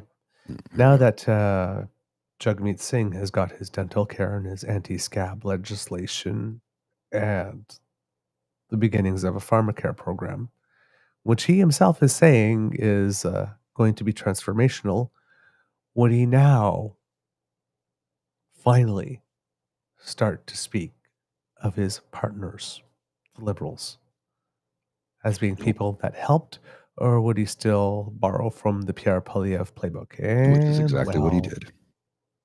He's still borrowing for the Poilievre playbook. Mr. Grizzly, please read the tweet. After tense negotiations with the big pharma-backed Liberals, we secured the first step towards an NDP national pharmacare program plan by covering birth control and diabetes medication. This means you will get the medicine you need with your health card, not a credit card. And if you would like to play the video thing, it lasts 54 seconds, and he does so well until about second 37. Here we go. I'm standing in front of the Banting Institute. This is where insulin was invented here in Canada. And the inventor sold the patent for insulin for $1 because it was supposed to be a gift to the world. Well, now people are still spending thousands of dollars on their diabetes medication. It should not be like that. That's why we want universal pharmacare for all, so that people don't have to worry about the cost of their medication. We want to save people's health and save people money and save our healthcare system. And we can do all those things by giving people access to universal pharmacare. We want to start with contraceptives and diabetic medication, and we want to go from there and expand to cover everybody for all their needs. We can do this. That's what New Democrats believe in. We're up against Liberals who continue to be out of touch, to drag their feet and make promises and then break them, and Conservatives who are too close to Big Pharma and are not going to ever make this happen. You can count on us. We're going to keep on fighting. New Democrats have your back. I'm standing in front of the Banting. He was doing so well. He was doing so well. And then he had to go to the gutter. And the worst part is it's the partnership with the Liberal Party, the supply and what is it? Confidence and supply agreement. Thank you. Confidence and supply agreement. It's because of that agreement they're able to make this happen. Because on their own, the NDP does not have enough seats or enough power to do a damn thing at all. So he just threw the party under the bus that made this happen. Again. Bro, what the fuck is wrong with you? I've never met a man be so incapable to graciously take away. Sorry, well, Donald Trump was like that. But graciously take a win. I don't get it at all. And you have it all over the web at Trevor's Ideas. Singh should just take the win and show what the NDP can accomplish in a minority. I think a lot of Canadians want to see a cooperative alternative to the CPC. The quote, I forced the Liberals to do something against their will routine doesn't ring true and ignores the fights to come. Canadians in the provinces haven't accepted pharmacare yet. The hearts and minds battle has just started. It would be a lot more helpful for the NDP and LPC to present a united front here. NDP needs to pick a lane on pharmacare. Another, Cecilia Naismith. My opinion of Singh rose when they made the announcement. Then when he bogarted all the credit and insulted his partners in the effort, my opinion sank lower than it had been previously. Time thief. Singh's cheap shots ate at the Liberals' misrepresentation of facts and gaslighting were the reasons I left the NDP after decades of being a member. His ego-driven communications team are sounding his death knell as a leader. And it just goes on and on and on and on and on. Yeah, it's people are not liking this. No, he's destroying the party from within. This is not, he went on recently about how Ed Broadbent was his mentor. I'm like, well, Ed Broadbent would never pull a stunt like that. I just don't understand what he's doing. And Jay Kirk here, zigzag jag, he can't pick a single lane. I think that's what we should call him now. I know it's Jugmeat is how it's pronounced, but zigzag jag because of the way it's written. It's Jagmeet, bro, seriously, stop. This partisan crap. And you're doing partisan politics with a bipartisan agreement. Do you not see how stupid that is? You're patting him on the back while you're stabbing him in the back at the same time. It happened because of the supply and confidence agreement you have with the Liberal Party. I don't know who the comms people are who's writing this, but if you're trying to torpedo the party, you're doing a darn good job of it. Right? And see, the thing is, I'm not understanding with him is that Canadians elected, right? Mhm. Canadians elected a minority parliament. It's for a reason. Yes. Just days ago, for nearly a week, Jagmeet Singh was everywhere he could be in the press, claiming the supply and confidence agreement was on the brink because those big bad Liberals were once again trying not to make pharmacare happen. Meanwhile, the MP appointed by the NDP to be the point person on this file for the purposes of negotiating with the Liberals has been claiming and has claimed all along that good progress was being made. Then all of a sudden, if we were to believe Mr. Singh's earlier pronouncements, a deal was struck. One so good, if we are to believe Mr. Singh's current pronouncements, that it lays the groundwork for something revolutionary. Mm-hmm. And though we voted in a minority parliament because we wanted cooperation, and Mr. Singh allegedly heard us because he struck the confidence and supply agreement with Trudeau early on, for which he received much praise at the time. And from it, he got his Pharmacare deal, as well as his Dentracare deal, as well as anti-scab legislation, as well as a whole bunch of other things that were in that deal. The man categorically refuses to run on the fruit of that cooperation. Why do all that work for 2 years to then get your results and then not run on them? Why is he not running on more of this cooperation in the future? Instead, it's the legal Liberals are bad and terrible, and they weren't going to do it, and we dragged them into it kicking and screaming. We forced it. Yay, us. We did this alone. But you didn't. It would have never gotten done had we not forced them. I say, why does this man keep lying when the truth, cooperation creates better things, will do? That's a lane you can run on. I don't get it. Where is the strategy? Why have all this cooperation that we saw happen only to lie that cooperation didn't happen? This type of inconsistency led Max Fawcett from the National Observer to tweet, Jagmeet Singh is the Pierre Poilievre of Tom Mulcair's. Ow. Yeah. That's brutal. Yeah. I Especially, saw that and I chuckled. I thought, well, that's good. That's good. it's especially brutal when you consider that Tom Mulcair is the lawyer who didn't know enough to know when to quit in a defamation case in which he was accused Mm-hmm. and lost. He was ruled in court as being an intentional liar who would say anything about another, as Singh has apparently chosen to do frequently as a go-to strategy here. Yeah. I just, Jagmeet.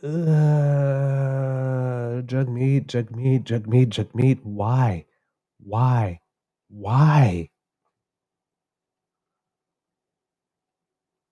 What's wrong with you, man? I swear.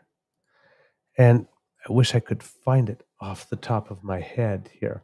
But Charlie Angus yesterday, or maybe it was, maybe not yesterday, but when the deal came out, actually posted something with regard to this agreement. And it's sort of like, hopefully I'll be able to find it. But it's like, why couldn't Jagmeet Singh say this? Mm-hmm. It was beautifully written, and it had the tone of cooperation. So there's somebody in his party Mhm. that can do it. But for some reason, nope, not Jagmeet. He will not. He cannot be gracious. He is all in on this strategy that he is the guy that forces the Liberals to do things they wouldn't do otherwise, that we would have none of this if it weren't for him. And I'm not saying that he doesn't play a role here. Clearly, he played a very key role. Mhm. This was something that was not on the Liberals' agenda to begin with. But we now have a policy that's about to go to the House of Commons, where Canadians who require insulin are going to get it and their testing supplies, full coverage, and women who need birth control, not only for birth control, but for many of the other Mhm. ailments for which it's prescribed. It's not just for birth control. It's, Exactly. Will also be able to get it.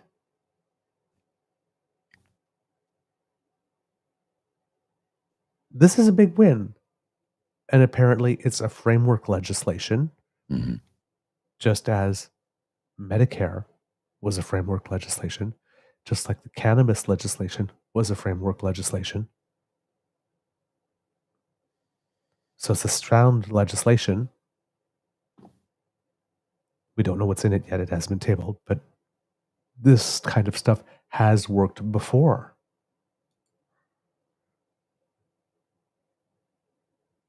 And it's just...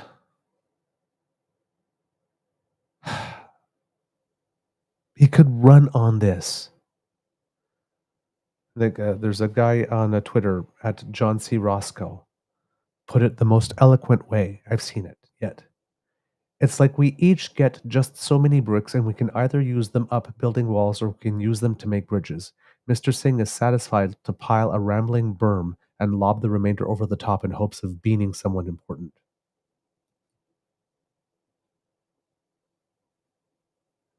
That's pretty much it. Mhm.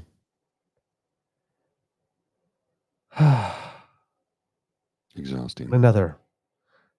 Pharmacare deal done. This is where the NDP excels, saying they got things done and then leaving others to actually do the work. Ouch.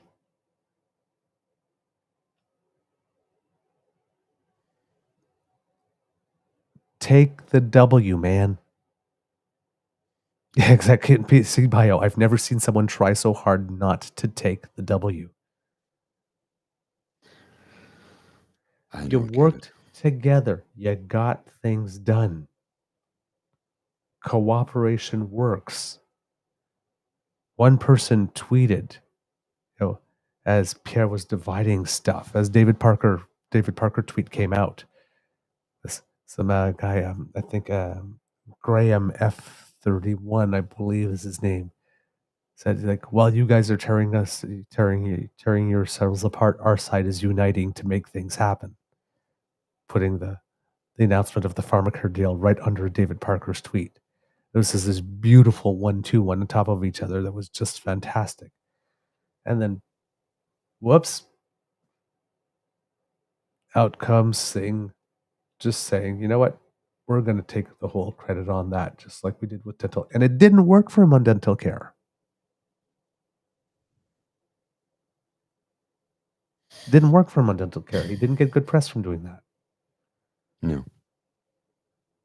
But yet, He just there you keeps go. shooting himself in the foot. I don't get it. I do not understand it. Mr. Grizzly, have you got something? Got a couple of different things here that, a couple of different things, and I'm not sure which direction to go in. There's the most horrible thing I've ever read, well, so far this week.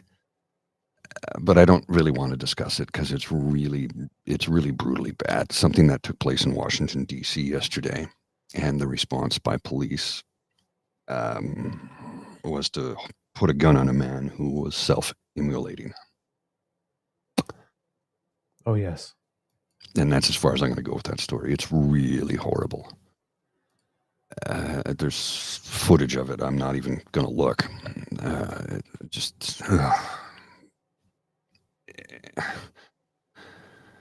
Yeah, I think it has something to do with the Israel-Palestine thing, right? Yes, the Gaza. Yeah, exactly.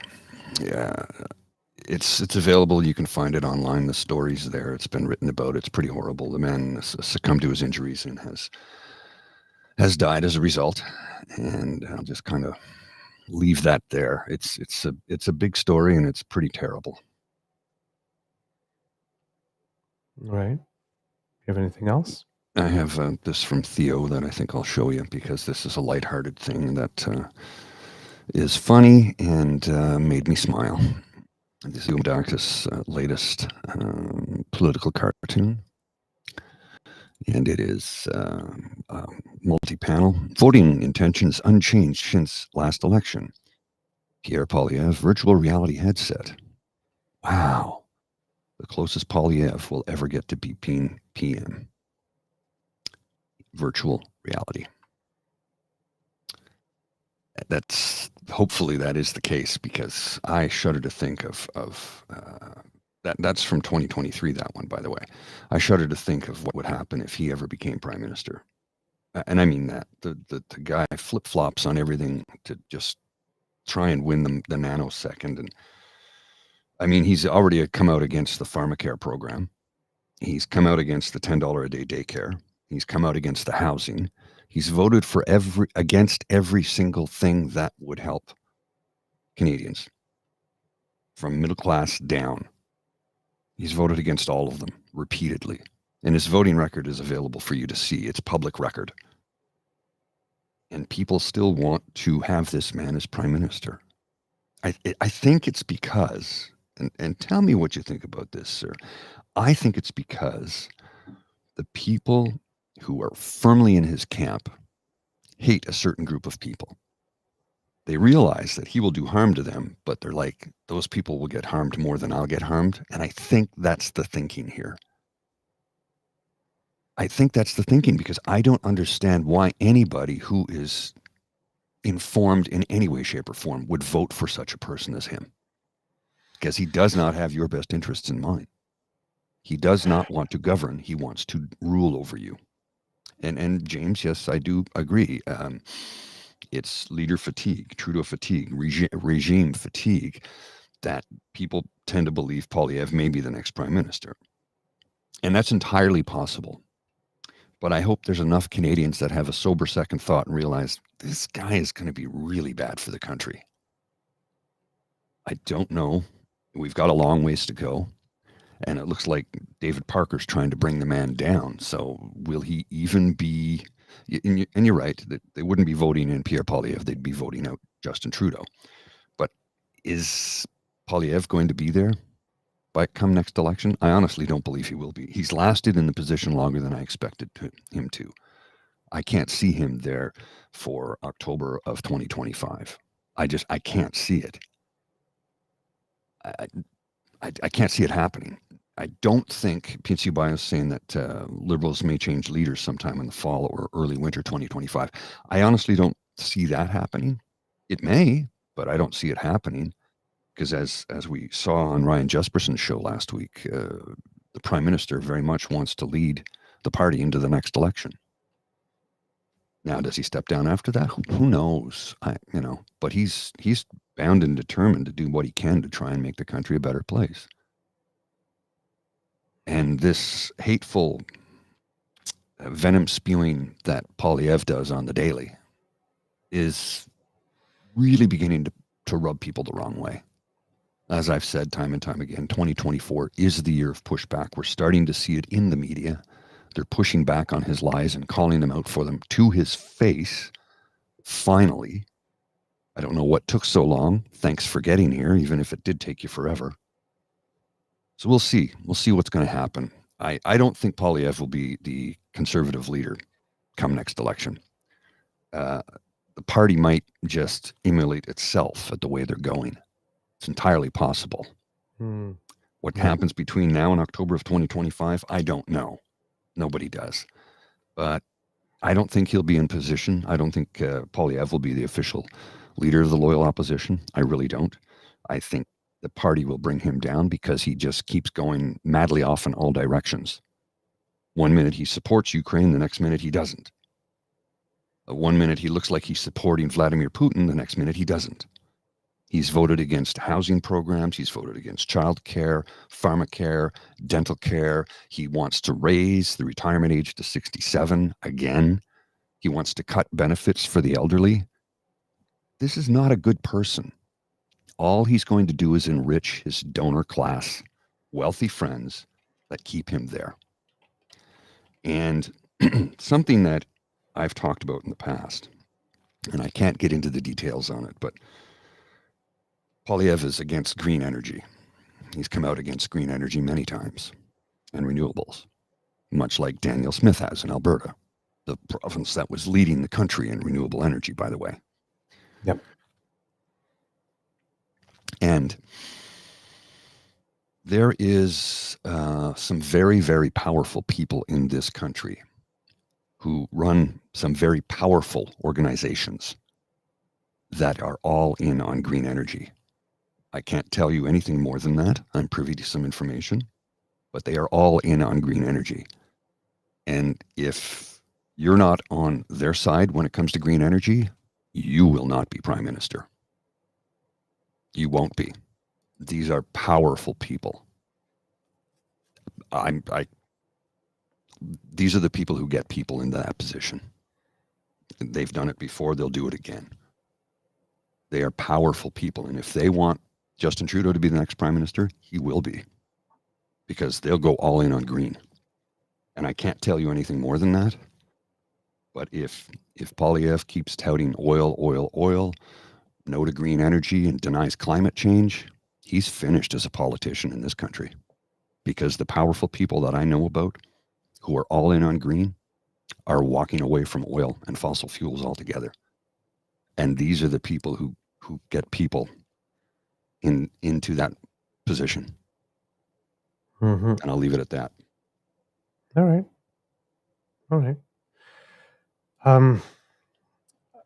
I did. Green tech doesn't decide elections, James. You're correct, but the company that is going in on green tech, they do. These are powerful people. I can't tell you anything more than that. But if they want somebody in that position, they get them there. They've done it time and time and time again over the last 50 years. There you go. All right, Mr. Grizzly, this is, green tech is where the smart money is going. Yes. So this was the tweet that I thought was brilliant from F31 Graham. He had got the David Parker tweet right behind it. You got Graham going, while your movement divides, ours comes together. Breaking news, Liberals and NDP reach deal on pharmacare. Mm-hmm. So I thought that was really brilliant. And I did find the Charlie Angus thing. And again, when we're talking about Jagmeet Singh, again, JB, who we had on the show the other day. Welcome to the NDP post Jack Layton, ship without a lighthouse sometimes. You have Evan Scrimshaw. I haven't read it yet, but I've got it. Yeah, this, which hopefully I'll have a chance to read that into a little later. But here, Charlie Angus, he wrote, Canada is finally on... This is what Jagmeet Singh could have said, but chose not to. Mm-hmm. But someone in his party did. Charlie Angus was also vying to become the leader back in the day. Canada is finally on track to implementing a national pharmacare strategy. The negotiations for this historical accord were a make-or-break moment in the agreement between the New Democratic Party and the Liberal government. There were many moments when it seemed both sides were too far apart to continue working together. In fact, we were forced to give an ultimatum that if progress wasn't made by March 1st, we were going to end our agreement with the Liberals. Fortunately, this determination kept both sides at the table. Details of what the plan will look like will be released soon, but I want to assure you that the agreement is rooted in the principle of a single-user national pharmacare plan that respects the Canada Health Act. We insisted the government follow the recommendations of the Hoskins report that have shown that pharmacological care will improve health for millions while saving the system billions. The full implementation will take some time, and this is why the New Democrats insisted that as a sign of good faith, the Liberals move quickly on coverage for diabetes medication and access to contraceptives. For people with diabetes, this will be an accord that will be a life changer. While New Democrats were focused on implementing pharmacare, Pierre Poilievre is ratcheting up the rhetoric in his rage and blame style politics. His latest campaign is to target trans kids using women's washrooms. This is shameful but also classic Poilievre. I have known the man for 20 years, and in all that time I have never seen any vision or commitment beyond gotcha moments and political arson. Poilievre's team is trying to prove to Canadians that our nation is broken. This means reducing parliamentary debate to the level of gong show stupidity. It means blocking legislation, tying up committees, and trying to block any legislative moves that will benefit the Canadian people. Meanwhile, New Democrats have been focused on making this parliament deliver. In addition to national pharmacare, we have pushed the government to move on a national dental care strategy, sustainable jobs legislation that puts workers at the table of the energy transition, investments to aid a clear energy revolution, 10 days paid sick 10 days paid sick days for workers under federal jurisdiction, anti-scab legislation, support for accessible national childcare, and $8.3 billion to address First Nations community housing crisis. It's about showing up for work and to make lives better for Canadians, and we still have much more to do. We're in this together. Charlie. Why couldn't have Jagmeet Singh written that? I don't know. Because that's literally what happened. Mm-hmm.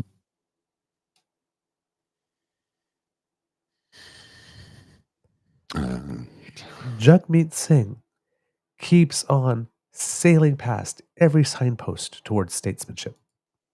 He has it, and then he just sails off past it. I don't know.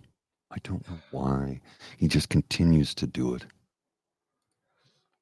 Then we have Evan Scrimshaw, and I love this from him. Jagmeet Singh's pharma poison. The week Rachel Notley was elected as a premier of Alberta has always stuck in my mind for a variety of reasons. It was the week my grandfather died. It was the week I did mock trial at the Ottawa courthouse with my high school. It was the week David Cameron won a shock majority government. As the massive nerd I was then and remain to this day, the existence of two interesting elections was a blessing. It gave me something to focus on that wasn't the crushing blow of losing a man I loved deeply. At the funeral this Friday morning, there was only one eulogy. It lasted less than a minute and used the fact that both the eulogy giver and my grandfather had played in a charity golf tournaments with Jean Béliveau as some sort of full circle moment. I genuinely wish I was making this up, but I'm not. It was completely the wrong tone for the event, and yet none of us were particularly surprised. It's the only thing I can think of when I see what Jagmeet Singh posted today, calling the Liberals big pharma backed and saying that he is up against the Liberals to deliver pharmacare on the morning it's officially revealed there is a deal between the Liberals and NDP on the policy. He has won and is continuing to throw punches like he's being blocked. He's lying to the Canadian public because he's both saying the Liberals are about to do this big thing that justifies voting for their continued existence, while also saying they're frogs who won't do anything. As a strategy, it's insane because all it's doing is pissing off soft liberal NDP switchers who like pharmacare and dislike you shitting on them without winning you any votes from people you don't like, who don't like this liberal government. As a statement of truth, it's disinformation, which is allegedly a thing the NDP and the broader left are supposed to give a shit about.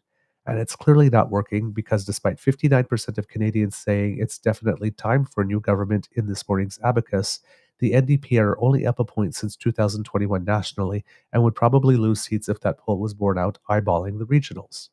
So what's this all for? It's not for the people who will now get insulin and contraceptives covered under the scheme, because if you actually cared about the issue, you'd be holding a joint press conference extolling the virtue of the Liberal government. If it's about political advantage for the NDP, you'd have never signed a deal with the Liberals in the first place, because any deal instantly jeopardized a dozen NDP MPs in places where the Liberal brand is about as popular as drinking one's own piss. See why the NDP are about to get wiped out in non-Vancouver and Victoria, BC.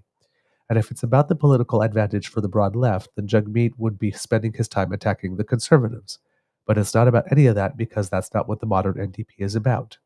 The unsaid truth of Canadian politics right now is that people in every party but the NDP keep asking each other when Jagmeet is going to be replaced. Everyone, whether it's Liberals or Tories or even the few Blockists I know, is convinced that the NDP's decision to keep this sanctimonious fool in this job is a disaster. and yet they won't fucking do anything because for some reason it's uncouth to say anything mean about him.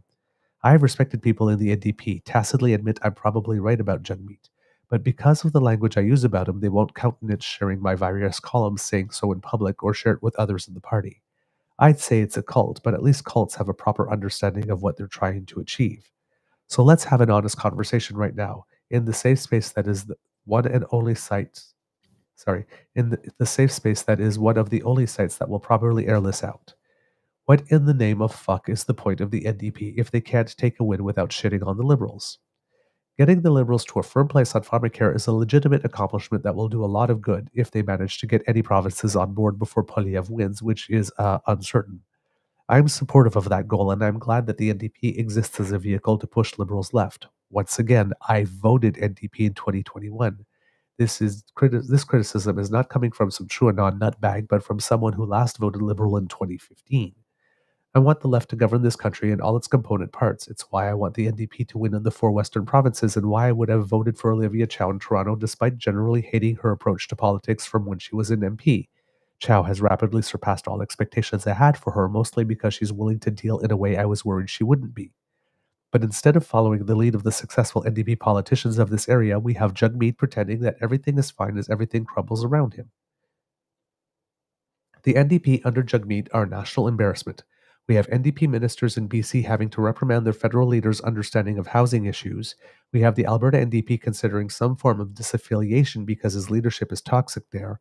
We have the Alberta and Saski energy critics decrying a federal NDP private members bill, and all of this happens for no electoral benefit. If the NDP were at 26%, would this uselessness of a leadership be worth it? Sure, and I'd probably support it because it would at least mean there was a discernible purpose for all the dumbassery of the Singh leadership. It's pretty clear from my view of Chow that I'm willing to tolerate a lot to get to the broad policy suite I support. If you're able to stop CPC MPs from winning, or in Chow's place, a mayoral candidate who hired Dick Kuvalis, I will tolerate a lot. But he's doing all of this in the name of still getting fucked. The NDP can credibly claim they've achieved some good this parliament, but at the end of the day, they're lying to themselves if they think the damage they will sustain for it has worth it. Had they made electoral reform their line in the sand, this deal would have been worth it. But by accepting the damage of formal deal making without mixed member proportional or single transfer vote, the NDP are stuck in no man's land. They're taking all of this damage on their culturally conservative working class flank, losing places like Comox and Courtenay and Kootenay and Skeena, all for the potential of maybe you take Davenport off the Liberals, which at the end of the day doesn't really matter. Jagmeet Singh is, at the end of the day, a failure and a fraud. He's as tone deaf as my terrible uncle when he gave that fucking eulogy, but the worst part is he's such a joke that just like how nobody was surprised that the eulogy was shit, nobody's surprised now when he makes an ass out of himself. He is actively harming the causes he pretends to care about. He is lying to the Canadian people on a near daily basis. He is everything a politician shouldn't be, masquerading as a hero he'll never be. Ouch. Jagmeet's time has been up for the last 3 years now, but today's stunt just makes it ever clearer. Singh is a cancer on Canadian politics and our country's governance, and until he is removed, we will all suffer for his presence. That's pretty succinct. And I think that the way that ended pretty much validates his earlier claim about while some people in the NDP tacitly agree with his assessment with Singh, they're never going to share his writings because of the bam, right in your face way that he writes it. But it's true. Again, as someone who's a comm strategist, where's the strategy? Mm-hmm. I just don't see it. No, I just don't see it at all. All right. I you know how I've said time and time again on this show that I'm wondering about Poilievre's health. Because, well, I mean, I question it. I seriously question it. And here's why. I'm looking at a video of him from the video clip from March of 2020. Well, we're conservatives. We don't believe in big government spending programs. It's only 4 years ago. He looks like he's aged 15 years in that time frame. I wonder if he's ill, and I mean that, and out of concern for a fellow human being and one who has children. I think his politics are just horrible, but it's. I don't know, man. The guy, he doesn't look well. He doesn't look well at all. All right. There's one thing going on in the chat here that I've noticed, and I just want to make a point here. Mm-hmm. Kit James said something with regard to Poilievre, and I think some kids in the chat may have misunderstood it. He wrote, PP's trajectory for a politician is the best in the country right now. He's not going anywhere, because he doesn't necessarily agree with you that he won't see his way through the next election. And to which Kit Dan wrote, James, let's have a live discussion about PP is a fucking loser, and you know it. Both statements are true. Mm-hmm. Yeah. We know both PP is a loser. I'm sure Kit James is quite aware of how much of a loser PP is. The point is not about whether PP has the stuff or deserves to be the leader. It's what's his trajectory. Mm-hmm. Oh, and PP literally has a golden, like if you were talking about a plane and you need to get the emergency slide down to the ground, he's got a golden emergency slide right to the prime minister's position right now. He's got a 3-term government going for a 4th one, which very rarely happens, with someone for whom there's leader fatigue, for someone who's taken on a lot of shit that he shouldn't have to, but because he's getting punched in the teeth for having taken measures to have kept us whole and safe during COVID. Mm-hmm. Oh, and let's not forget the whole mis and disinformation program about who's responsible for what level of government. And yes, but facing a confluence, facing a confluence of world events that are unenviable for any leader, wars that raise shipping costs, rising climate stuff, and emerging from a global pandemic where everything had to be shut down. We had to take on a lot of debt in order to get through. Right? And he's got a press that is very servile and willing to torque anything and twist anything. Mm-hmm. They're willing to have 100,000 conversations about when is Trudeau leaving? Where was Trudeau at Christmas? But not ask the same questions. You know, the funny thing about that is the amount of garbage I will read online when they will ask, they'll ask those questions. When is he leaving? People don't like him, blah, blah, blah. Then they'll print a good story like Pharmacare, for an example. See, it's the liberal-owned press. Oh, my God.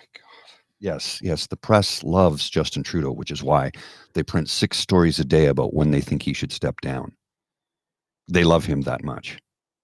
People, if you think he's got the press in his pocket, give your head a shake. Put down the bong water, stop drinking it. Because if you actually believe the press is actively supporting and pushing for Prime Minister Justin Trudeau, you're fucking high. Yeah. So it's just, I want you to understand, kids, it's not that Kit James is being a contrarian saying that PP's great. He's saying he's got the best path. Yes, and it's true. And we don't even deny it. We agree. Objectively, he's got he's the one with the easiest path. Now he keeps on trying to torch it. And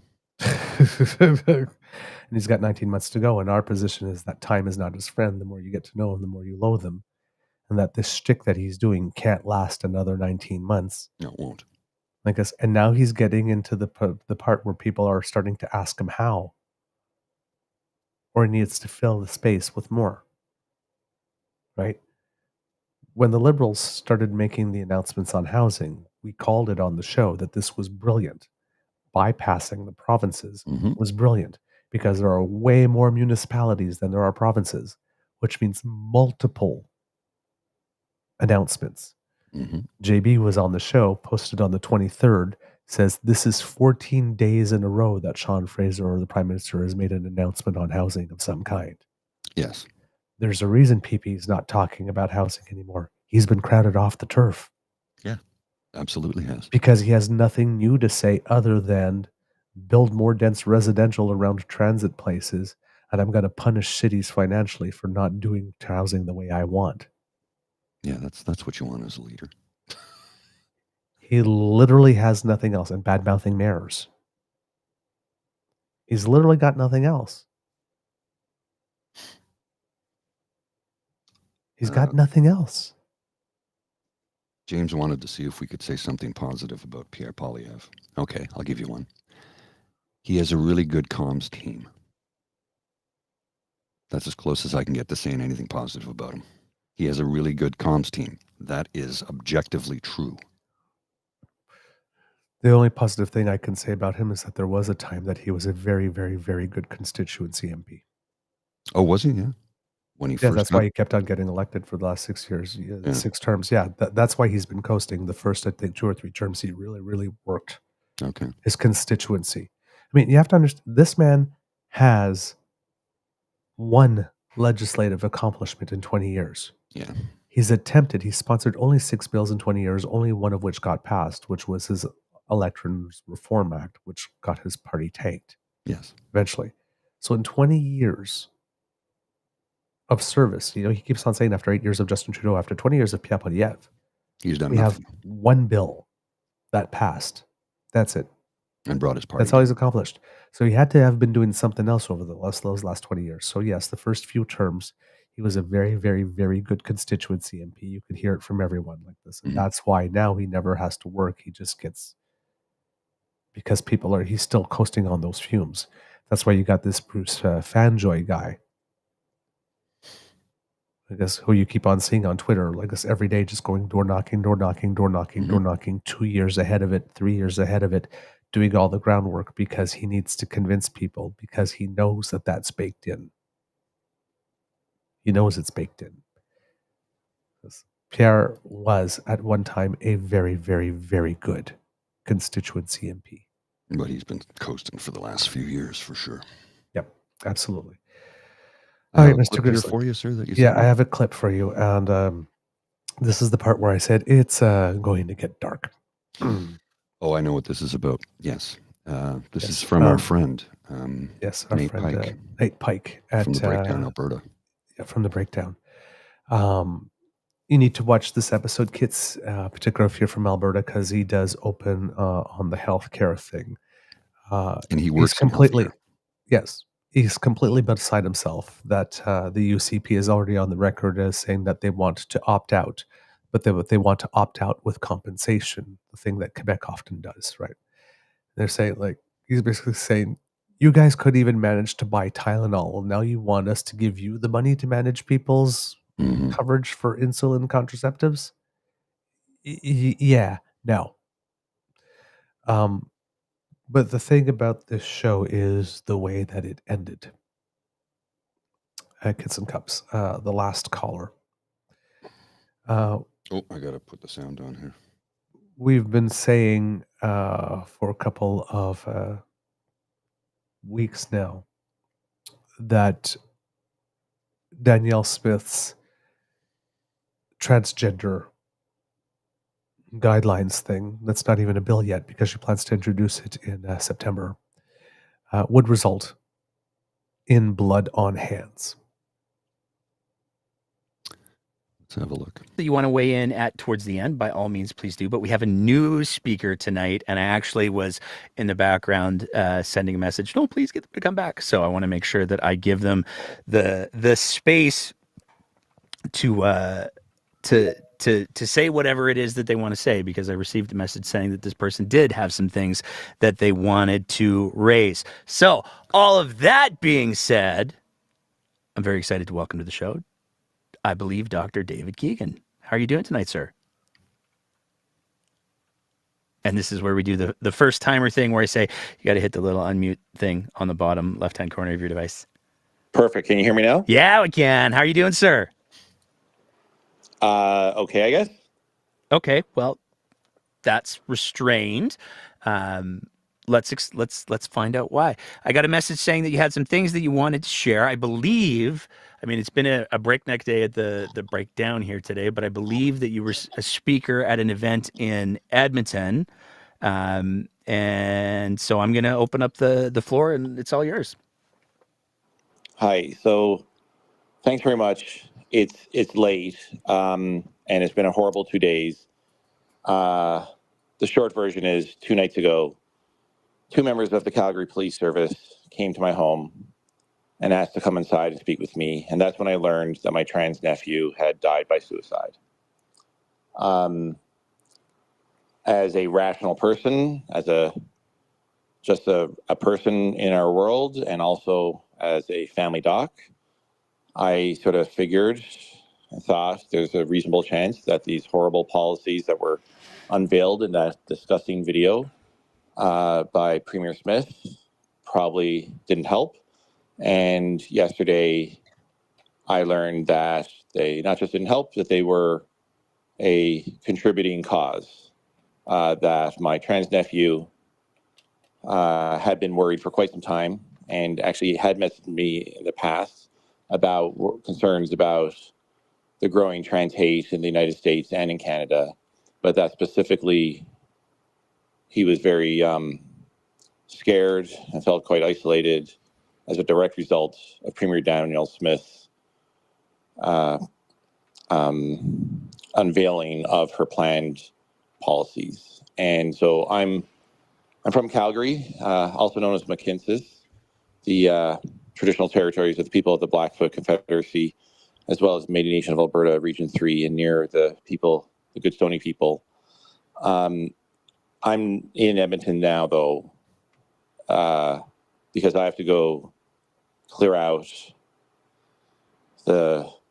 my nephew's place.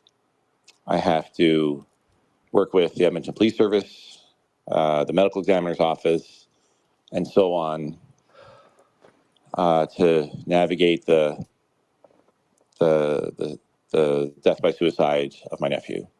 And so you said earlier, I'm sorry I wasn't able to hear the whole thing. It's just been a very challenging day and challenging weekend and challenging time.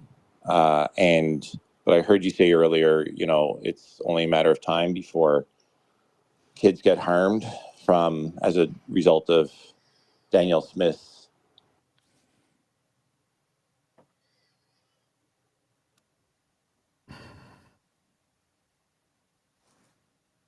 Are you still there, Dr. Keegan? Sorry, I'm back again. Can you hear me? Yeah.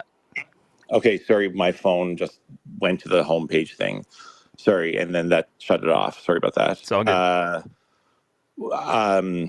So anyway, so I'm here to clear out his apartment.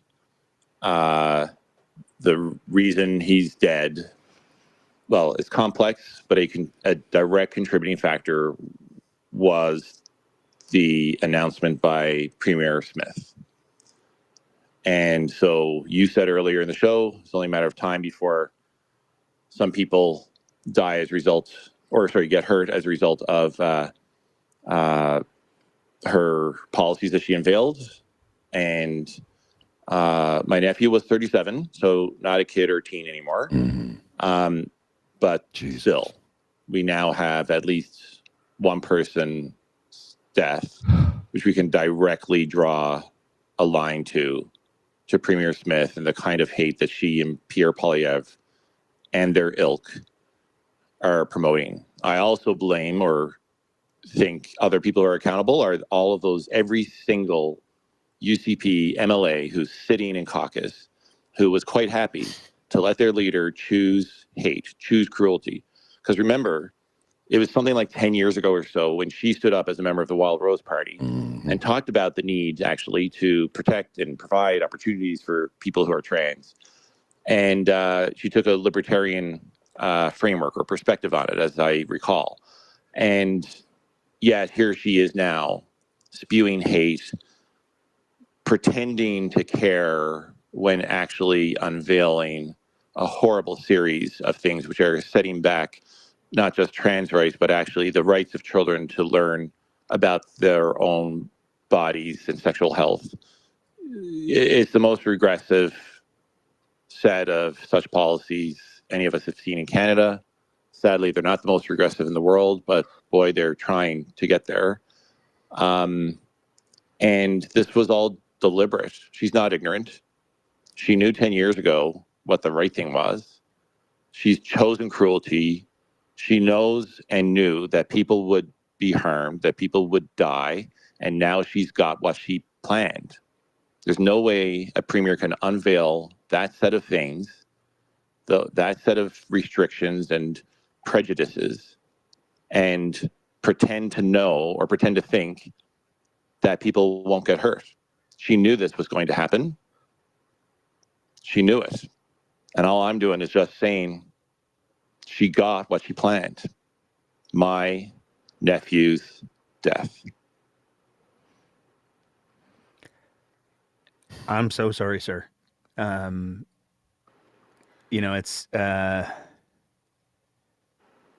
It's one of those things that so many people have said. And I think that it's so critically important to highlight that as much as these policies specifically target kids and youth, the rhetoric that's being leveled is absolutely harmful to anybody who is trans or has trans family members or cares about trans people as human beings. We heard from Marnie Panis about the threats and the hate that she's experienced since Smith announced these policies. And I think you're absolutely right, sir. I think that there's no intelligent argument to be made that Danielle Smith could not have seen this coming, and that she chose to do it anyways because she's got a leadership review and she's more concerned about saving her own political skin than the literal skin. Actually, I don't even know if it's even that. This is 100% about control. Is that we have a premier who is just quite happy to control others. She says she's a libertarian. She's not. It's the opposite. A true libertarian would say, you do you. Trans people, fine. You live your life. But no. So maybe it's about a leadership review. I have no idea. All I know is that the premier of our province, the leader of our province, and the UCP MLAs who are all sitting there and allowing her to have that title, they are fully 100% on board with choosing cruelty, choosing death to stay in power, to accrue power, to control people. They like the control. They seem to like the cruelty because every single one of them knew this was going to happen. Every single one of them. There's no way. And it's not just them. It's also, the premier of New Brunswick happily had a revolt. The premier of Saskatchewan and his caucus, and Pierre Poilievre and his caucus. Every single one of those elected people who all happen to be, a conservative or conservative aligned party, every single one of them is just fine with exactly what their leaders are saying, which is exactly opposite to freedom. It's all about control. You're not wrong, sir. I got a couple things that I want to throw in there, and then I'm going to give you as much space to say whatever else you want to say. Wow. Pretty heavy duty. A 37-year-old trans person took their own life because they couldn't deal with what was going on. I wonder if we can get Dean to ask David Parker later today how he feels about that and how he'll dance around answering that question. Because this is Parker pushing her to do this shit. She went from being a libertarian, we have to support trans people, to now she wants to control them. That is David Parker. So I blame him. I hold him responsible. That's my personal opinion.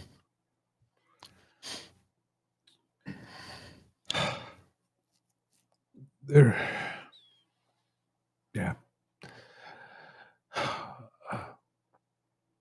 Kid James raises the issue. I don't know if we can say that she wanted the death. rather than saying she proposes that Smith doesn't feel responsible for any deaths.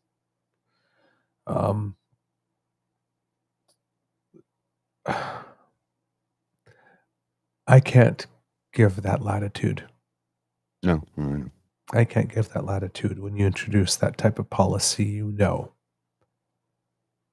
that can happen. And if you go ahead with it anyway,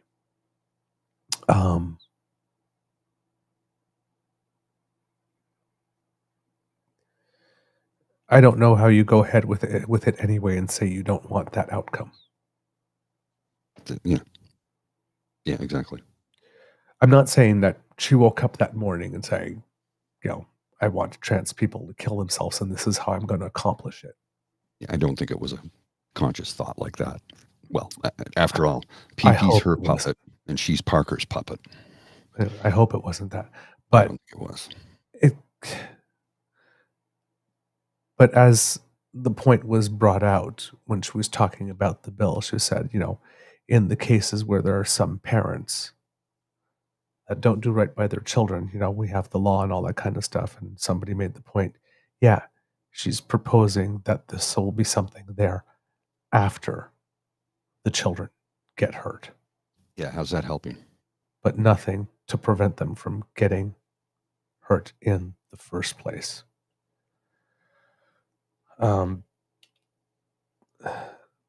That was introduced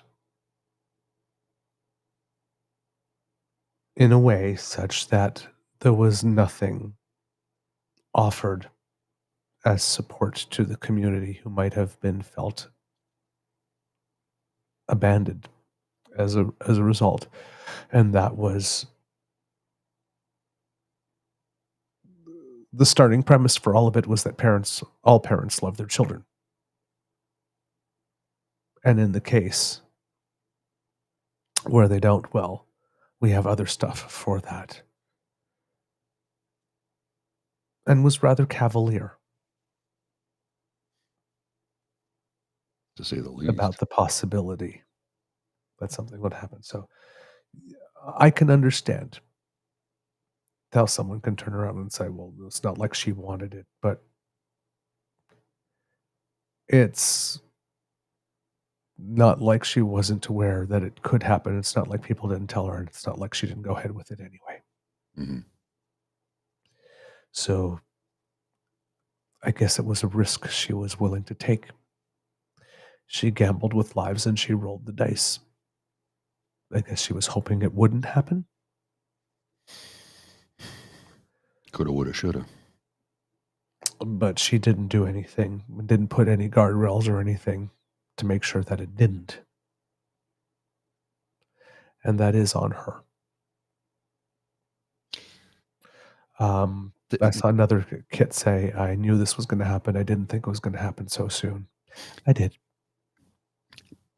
I did. You can't just one day turn around and pull the rug out from under someone and expect them to not start reeling. And there's some people, when they start reeling, they can't turn off their minds. They ruminate and ruminate and ruminate, and they just see, they just go down that path. It's like, wow, this is what my future is going to be. The amount of people that have come out to denounce her policy is, I just put a link in the chat to a story from the United Steelworkers, the union, where it says, Steelworkers, new Alberta anti-trans legislation, abusive towards vulnerable children. Young Albertans and all young Canadians deserve the freedom to be themselves and to learn and grow in a safe environment. The new legislation introduced by Danielle Smith's provincial government rolls back much-needed protection for trans and queer youth at the moment they most need support, infringes on the healthcare and the bodily autonomy of trans children and youth, and violates their basic human rights. Our union, as trans-identified members, as well as members who have trans-identified or non-binary children who will be harmed by this new legislation that takes away their choices, said Scott Lunny, Director for Western Canada of the United Steelworkers Union. Now, think about that for a second. United Steelworkers Union, these are hardcore construction people. And they came out to denounce her policy. This is like one of the most macho jobs there is in construction, is steelwork. And they are denouncing this. And they're standing with their union brothers and sisters and members to say, this is wrong. This will harm people. So when the steel workers come out and make that commentary, open your eyes and pay attention. And that was February 1st. Correct. And then there's Kit Tabby G forwarded to me something by someone named Chad Oman on Twitter, who wrote to Daniel Smith, Premier, today I learned that a friend of mine had Calgary police at his door this weekend to inform him that his transgender nephew committed suicide in Edmonton. His choice to end his life had a direct and contributing factor, your decision to restrict the rights of trans people and parents of trans kids and youth in Alberta. I implore you to listen to Dr. David Keegan's submission to the breakdown tonight, linked here. He draws a direct line to your decisions for his nephew's death. How many more transgender Albertans will paramedics have to cut down for you to reconsider your decisions? What happened to the 2014 Danielle Smith becoming emotional in the legislature about transgender rights? If you are a so-called libertarian, should you not trust physicians and psychologists with these decisions? Respectfully, Chad Oman.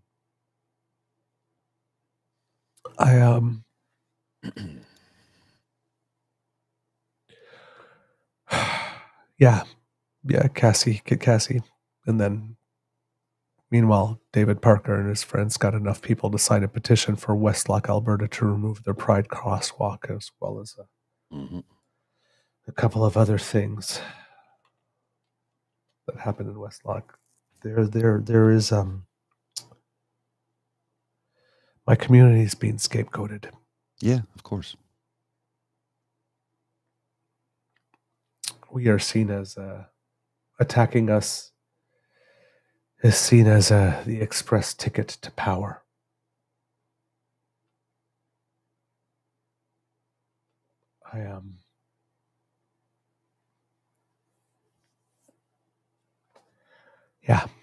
I don't know what to say. There's nothing to say, sir. It's this is the tip of the iceberg, unfortunately. This is going to continue happening. It's going to continue happening as long as policy of that type is allowed to get moved forward by governments whose number one job, remember, is to protect their people, not actively harm them. This is bad, and it's going to happen a lot more. And you know what? Every time it happens,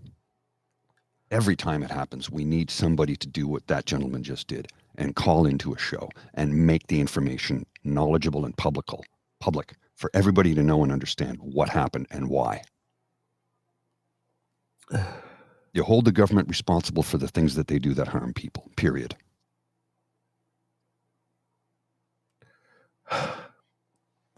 Residents of Westlock, Alberta voted in favor of a bylaw Thursday that bans crosswalks and flags supporting political, social, or religious movements or commercial entities. Just over 1,300 people voted, with 663 or 50.9% voting in favor and 639 voting against. So that whole town is divided now. Mm-hmm. The vote means the town can only raise federal, provincial, municipal government flags on public property. Crosswalks in the town, located about 90 kilometers northwest of Edmonton, can also only be painted a standard white striped pattern. The bylaw, which goes into effect within 30 days, forces the removal of Westlock's only rainbow crosswalk painted last summer between Town Hall and the Royal Canadian Legion in support of the 2S LGBTQ plus community.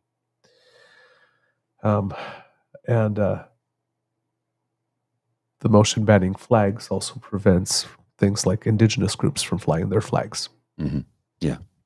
So this is a bigoted, prejudicial motion built on racism, homophobia, transphobia, all the bad phobias, basically. Is there a good phobia? I don't think so. I've yet to encounter one. All these people are again saying that we don't take issue with promoting minority communities. We just believe governments should remain neutral. That's really? Shit. Government should remain neutral on what? acknowledging the humanity of all of the citizens that they are purportedly to represent.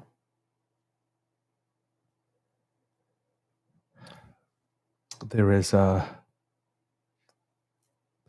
Kid Cassie says there's a strong movement in Westlock to have rainbows everywhere on private property. Yes. And according to Kit Linda, there's an Ontario businessman that has made rainbow artwork and signs available for free to anyone in Westlock that wants to show how they feel.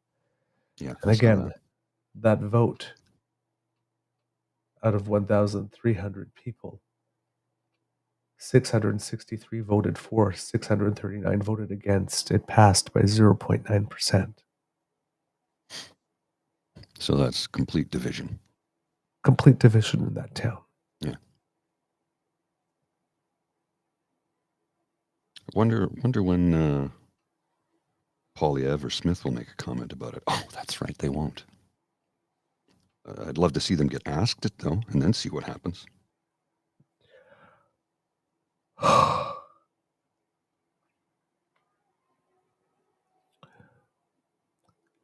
There are things that politicians are doing right now. And people who support them, or people that support certain causes, there's things that they're saying, there's things that they're doing, there's laws that are passing, there are ways that they are behaving in public.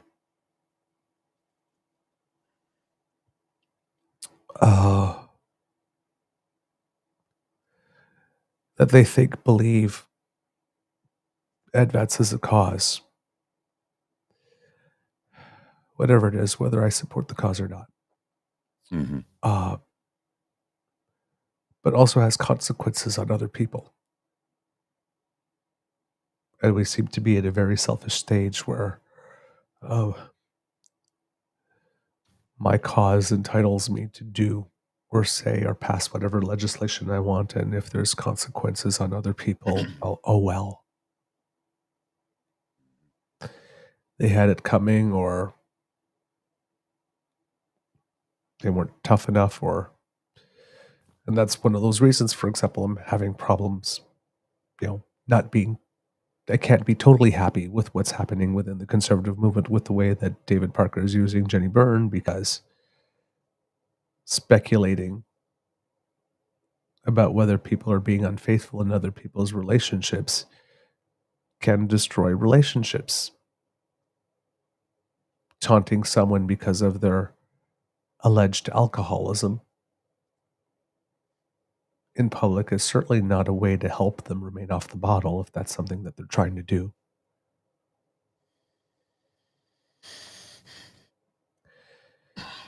Introducing legislation that pulls the rug out right from under people who thought that their rights were secure, that their access to healthcare was secure, definitely sends people into a tailspin. Yeah. Holding a vote on whether or not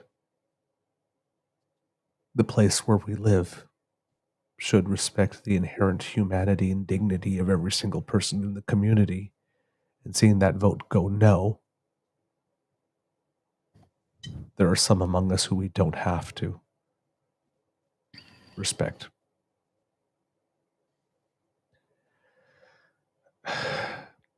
These have consequences. Mm-hmm. It's not just words. Well, look at what happened to that young person in, was it Missouri? Are you talking about Next Benedict? Yes. Oklahoma. Thank you. Beaten to death in the bathroom, or the washroom, the toilets at her school. At their school, sorry, non-binary, correct? Yep. Yeah, so this is what it leads to. It's what it leads to, and it's not going to stop. I mean, we've come so far, and now we're sliding backwards. And you, sir, remember what was happening here in Canada's capital, about a 5-minute walk from where I live, 10-minute walk from where I live, just literally at the end of my street and turn right, Majors Hill Park. Gay men were getting thrown off cliffs in the early 90s here in Ottawa, Canada's capital, the enlightened city, the most educated city in the country. This is what was happening here.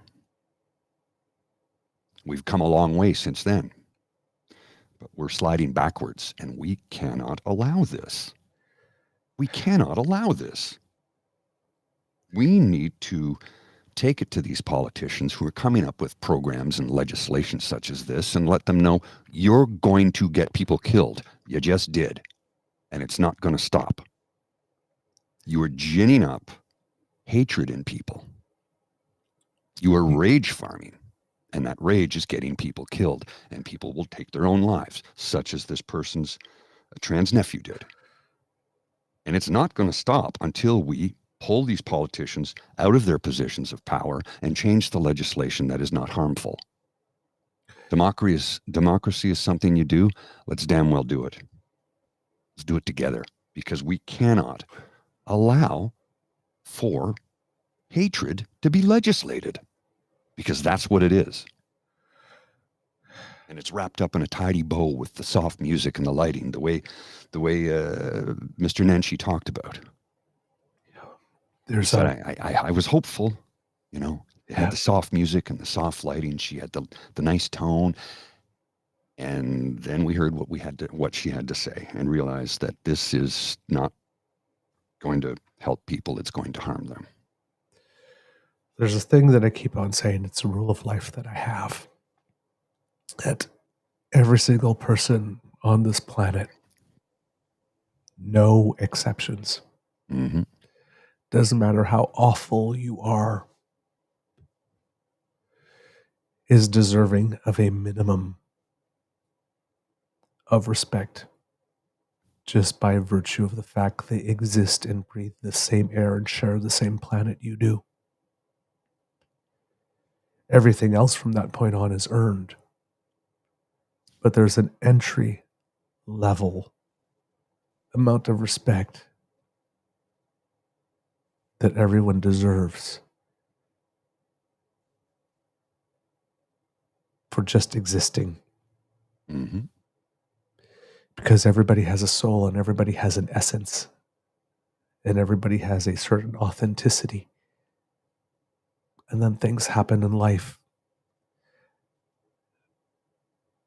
that get people to try and move away from that or protect stuff or change or get jaded or whatnot. But the trick, at least I've learned in my own life, to being happy and optimistic is, and a source for good is to know who you are,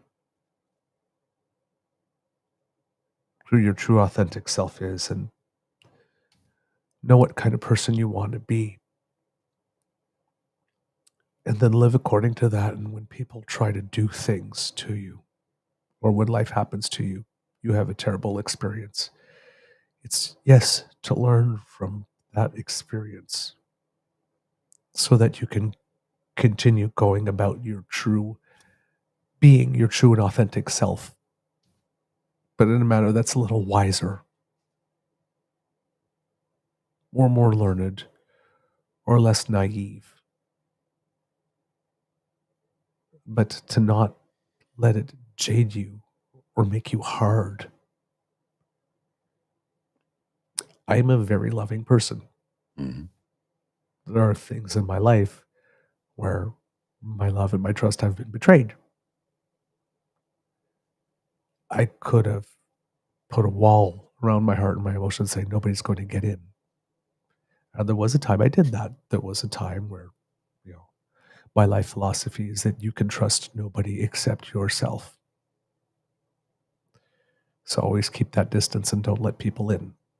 Or you're allowed in, but only so far.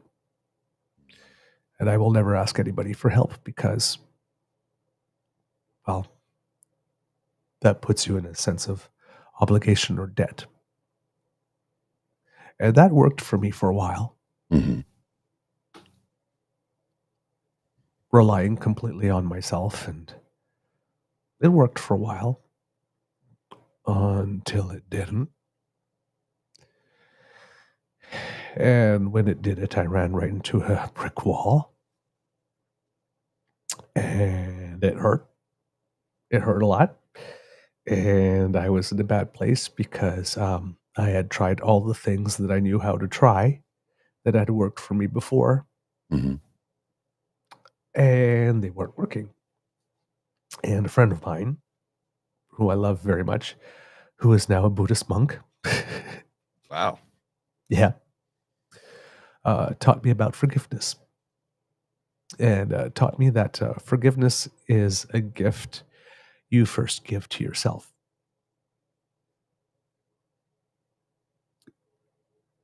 When you let go of things. Sorry. When you apologize for things, whether someone accepts your apology or not, it doesn't matter. You've forgiven yourself. You've forgiven yourself. And that is so important, whether you realize it or not. It's so important because once you forgive yourself, you can heal.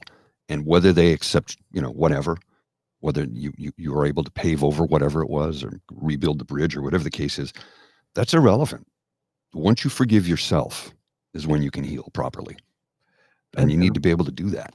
And conversely, when someone has done something wrong to you and you've tried to talk to them about it and they still don't acknowledge it and they don't see it, you forgive them anyway. You need to get to a point where you forgive them anyway. Mm-hmm. It's not for their benefit. It's for your own because, right? Carrying that around, that anger, that resentment, it's just slow time released poison on yourself.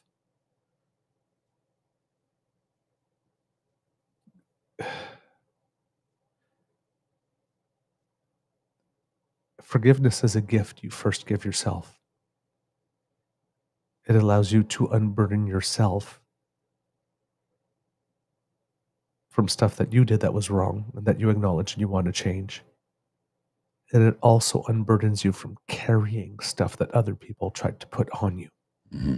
That's not yours to carry. That's not your load. It's not easy. If forgiveness was easy, we'd all be doing it. Right? As I keep on saying, we all have baggage. Just does yours fit in a carry-on? Are you dealing with it as you go? Yeah. Are you removing some of it out as you go? Because you can't carry it. And that lesson opened up a lot of things for me, and it allows me to be the person that you see today that, oh my God, you have such a big heart, or you're so caring, or so nice. Don't let that fool you, right? Mm-hmm. It doesn't mean that I can't be hard in a moment or that I'm a pushover. I won't stand up for myself. I mean, we talked about this past summer when, my neighbor a couple doors down Mm-hmm. launched a slur at me, and, I stood up for myself. It's there. I can do it if I need to. Mm-hmm. Just don't want to. I would just rather not have to. Mm-hmm. And so I try to arrange my life in that way. But I don't want for an incident like that to happen to me and then turn around and says, all right, well, you're a fucker. I'm right. I could have gone after him. All I wanted was somebody to talk to him, to let him know that is not acceptable. But I also gave the man a way out. Mm-hmm. Saying if he's willing, let him know that if he's willing to go back to the way things were, I am prepared to move on and pretend like it didn't happen. Not pretend. It's not pretend like it didn't happen. So it did happen, and I'm not acknowledging it. I'm not forgetting, but I'm forgiving. And forgiving means that every time I see him on the street and he says hello to me, Mm-hmm. I don't bring that back and I don't hold it over his head. Mm-hmm. Now, if he does it again, that's okay. This was the second time and I gave you a chance. You know what? We have to move on. But the first one is everybody's entitled to make a mistake. I'm going to assume that you were not having your best moment, and I will give you a chance to show me that you are not that person I saw on that day. Now, some people don't deserve that chance. You gotta, somebody that's been very abusive to you for a long time or whatnot, you need to choose yourself at some point and just get out. And I always congratulate people. Say, congratulations, you, for choosing you. But if people do you wrong and you let that change your core,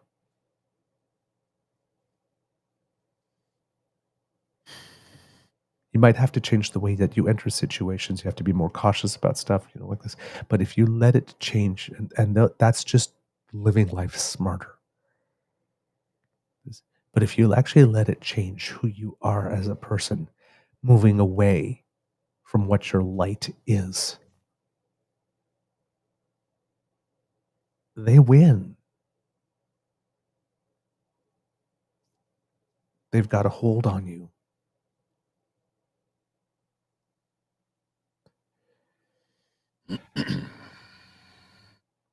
So I really wish we could live in a world where people thought more about what it is that they can do, how what it is that they do can have an impact on someone else that's negative, and say, you know what? Yes, I really want this, but not that badly. So I might temper my ask. But we seem to be living in a world where politically that's not what's in fashion at the moment.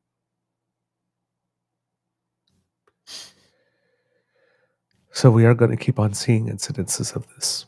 We are. This is just the tip of the iceberg. I don't like saying that, but it's a fact. It's a fact. Until the legislation is struck down, until the government is changed, until actual sensible policies are in place where people have bodily autonomy at every age, this is going to continue to happen. And I know that it seems that sometimes I have opinions that are really firm and trenchant, and particularly when it comes to rights. Mm-hmm. And it leads me to have some very passionate discussions with people. People going, yeah, but what about this? It's like, no, there is a principle. Yeah, but what about this? You can give me all the exceptions you want. There is a principle. And you either adhere to that principle or not, right? We were talking about it with Robert Picton. Mm-hmm. Like, every citizen gets a hearing, gets a chance to make their case, no matter how awful they are. Once you start moving away from that principle, it becomes easier to apply it unevenly to people depending on what else it is about them that you like or don't like. Then it becomes not only being an awful person, becomes the criteria. That bar keeps on getting lowered and lowered. And then at one point it just becomes random. That's why you have to stick and defend the principle. We all have worth. We all have dignity. And because we're all, said, maybe not all in the same boat, but definitely all in the same ocean, life is hard. Figuring out who you are in this world truly is hard. And then living according to that is hard. Mm-hmm. And there are a lot of people that try to make it harder. In fact, we have some people that are paid. There are whole industries that exist for the sole purposes of making that harder. It's really tough in this day and age to be your actual authentic self when you're bombarded with a whole bunch of messages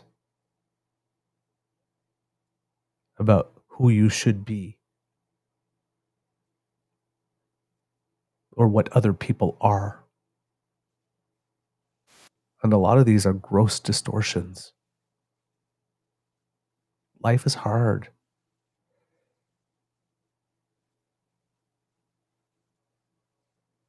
So the basic principle that everyone you encounter, no matter what you think of them based on their behavior, is still entitled to that minimum of respect.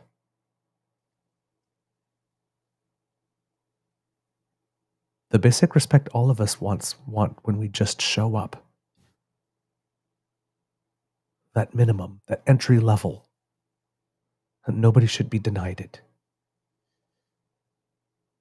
If we start moving away from that principle, we are fucked. Mm-hmm.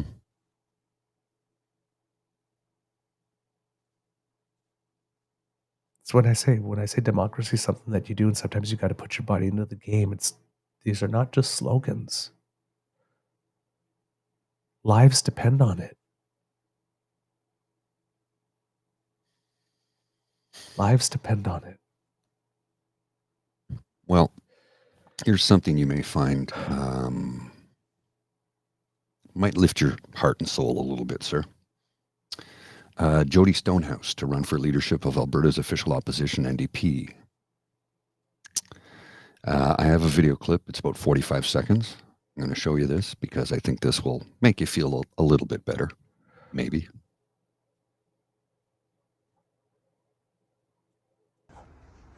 Pack your bags, Danny. You know, the beautiful thing about Alberta is that we're part of Canada. We're stronger together and we look after one another. Alberta will never be the United States of America, and we will never join the United States of America, and First Nations will make sure of that. Our treaties are with the Crown, with Canada. Turtle Island is all Indigenous land. Yes, we don't recognize that medicine line, but insofar as our politics, we are Canadian, we are Albertans, we are proud, and we work together. Danny, we are not going to privatize healthcare. We are not going to pull out of the CPP, and we are not joining Texas. This is Alberta. We are part of Canada. Start packing your bags. Pack your bags. So, a little bit of hope there for you. A little bit of hope. All right. Mr. Grizzly, do we have a show? I believe we do, sir. There's, I posted a couple of links in the chat for a couple of things, but I did want to bring up this because this is just the has to be the dumbest thing I've ever read today so far. Missouri law says pregnant women can't get divorced. Oh, God. As it stands, Missouri judges cannot legally finalize a divorce if a woman is pregnant. 3 other states have similar laws: Texas, Arizona, and Arkansas. While a couple can still file for divorce in Missouri, the court must wait until after a woman gives birth in order to finalize child custody and child support.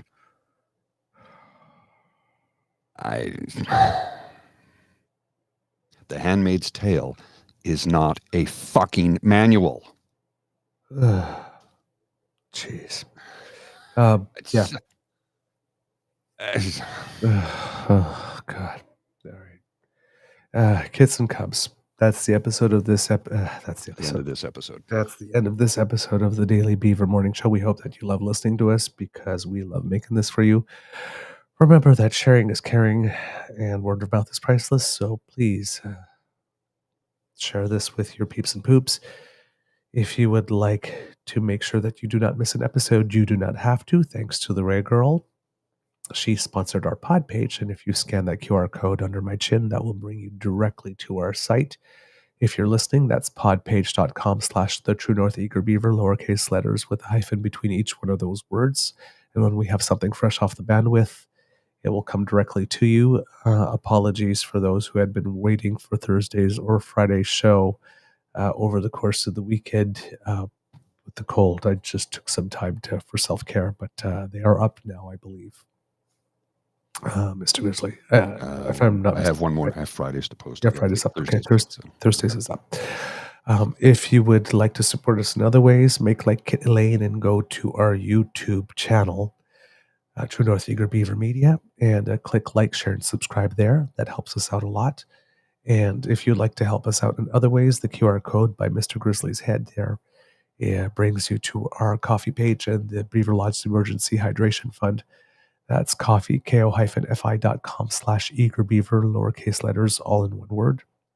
And there you can make your contribution. Everything that you donate is particularly appreciated. But if you're not able to donate, just word of mouth and sharing our episodes definitely makes us very, very, very happy and helps a lot. And so if we you're watching appreciate on everything.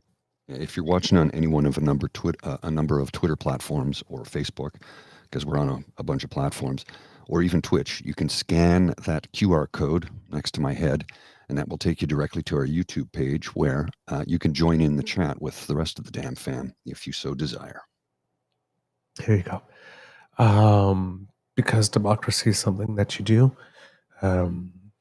If you are in the Hamilton area, remember that Camp for Kindness is still going on. I see that Kit Leanne is making her way there today, and I believe that goes on until Wednesday. We are very happy to be supporting that with however we can. I mean, it's literally just our encouragement and our promotion on it. We're not really doing all that much. It's the people over there who are doing all the work. So credit where it's due, but whatever we can do to support and champion that, we can, because homelessness is a choice. It's a policy choice. And we need our politicians to make better decisions. And if we can shame them into it, that's just as good. Works for me. Works for me. Write those letters. And yes, we wanted to bring you a letter that was written. Mr. Grizzly put it in the chat, but we will talk about it tomorrow. It's in the chat again right now. Yeah. I just reposted it. Because it's damn good. Good. When I tell people to write letters, that's an over and above example of how to do it. I mean, the person even has footnotes, for the love of footnotes. they did the work. They did the work. They did the work. They did the work. It doesn't have to be like that, but it's a prime example. So we will be presenting it. But yes, write those letters. And if you're in Alberta, let Premier Smith know. Be respectful. As you can. Because if you're not, you just get tuned out. So try to be as respectful. Make sure you let them know that you believe their policy led to this person's death. Put a little spicy. Because, bring your passion, not your fire. Bring a little heat. But keep it such that you won't make someone, just crumple up the paper. Write your first draft like that. Get it all out. But then write the version you're going to send. In a manner that make sure that it gets read and not tuned out after the second line. But let them know. Let them know.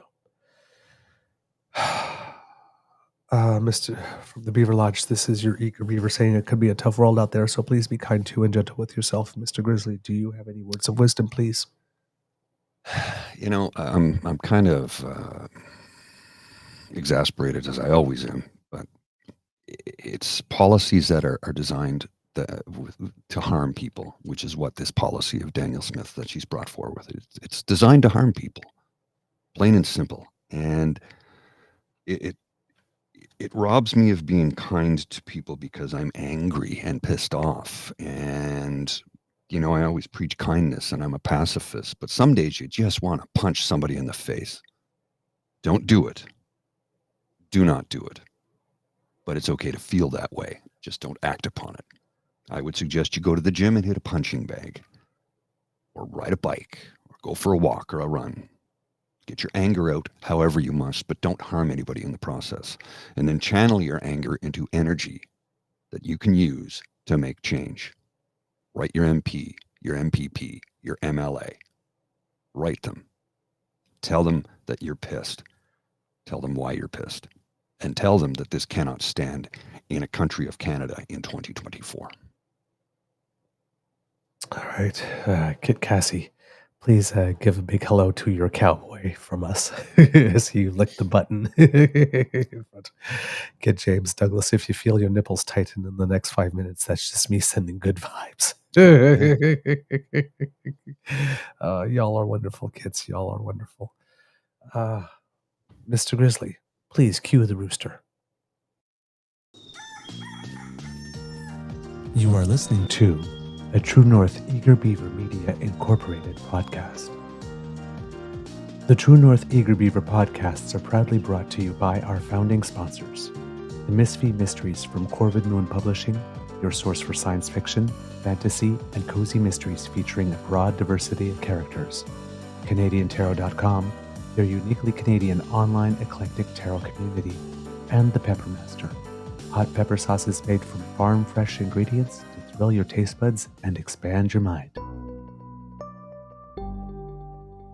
We are grateful to the Crier Media Network for its support, Pete Jarvis for our artwork, and Paul Joseph Something for our opening and closing sequence music.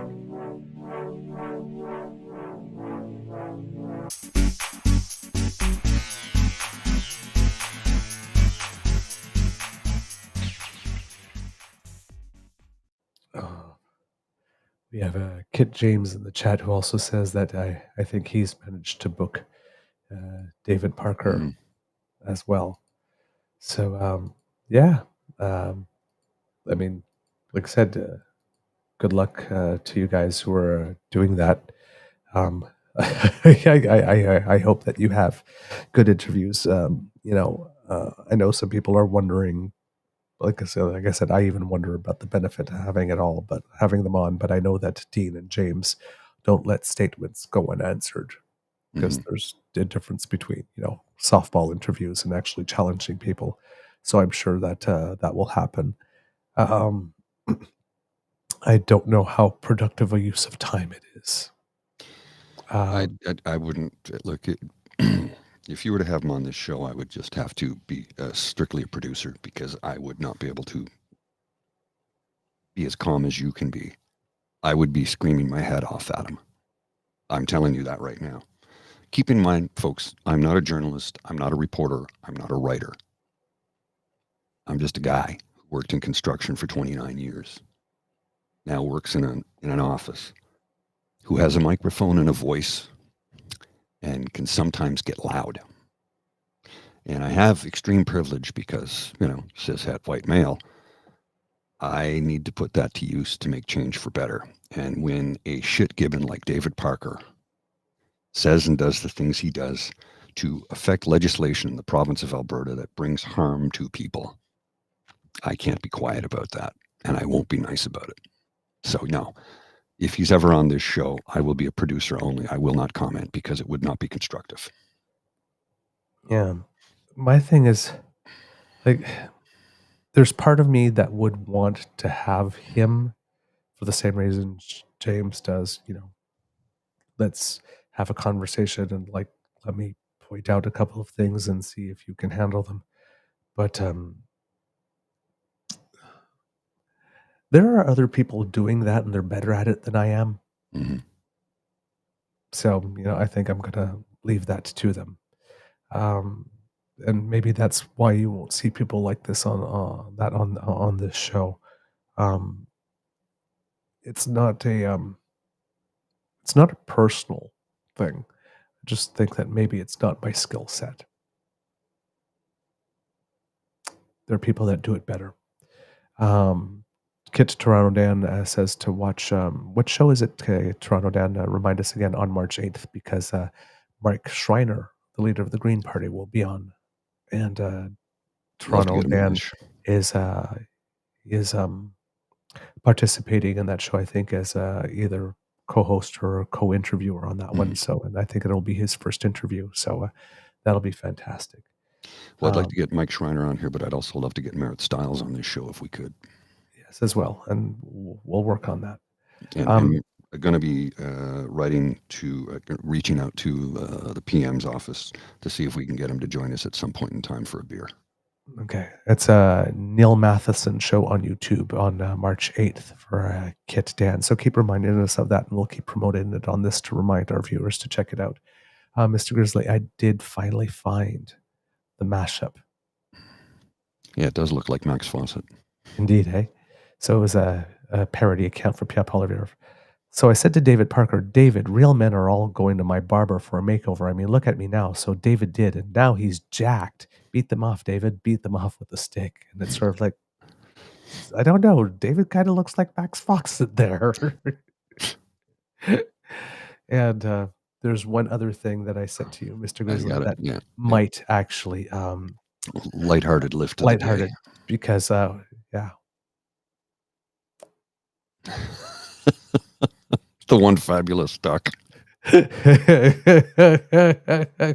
There's always gotta be one, darlings. There's always gotta be one. All right. Take care. I'm out of here. I gotta go. I'll see you. Bye.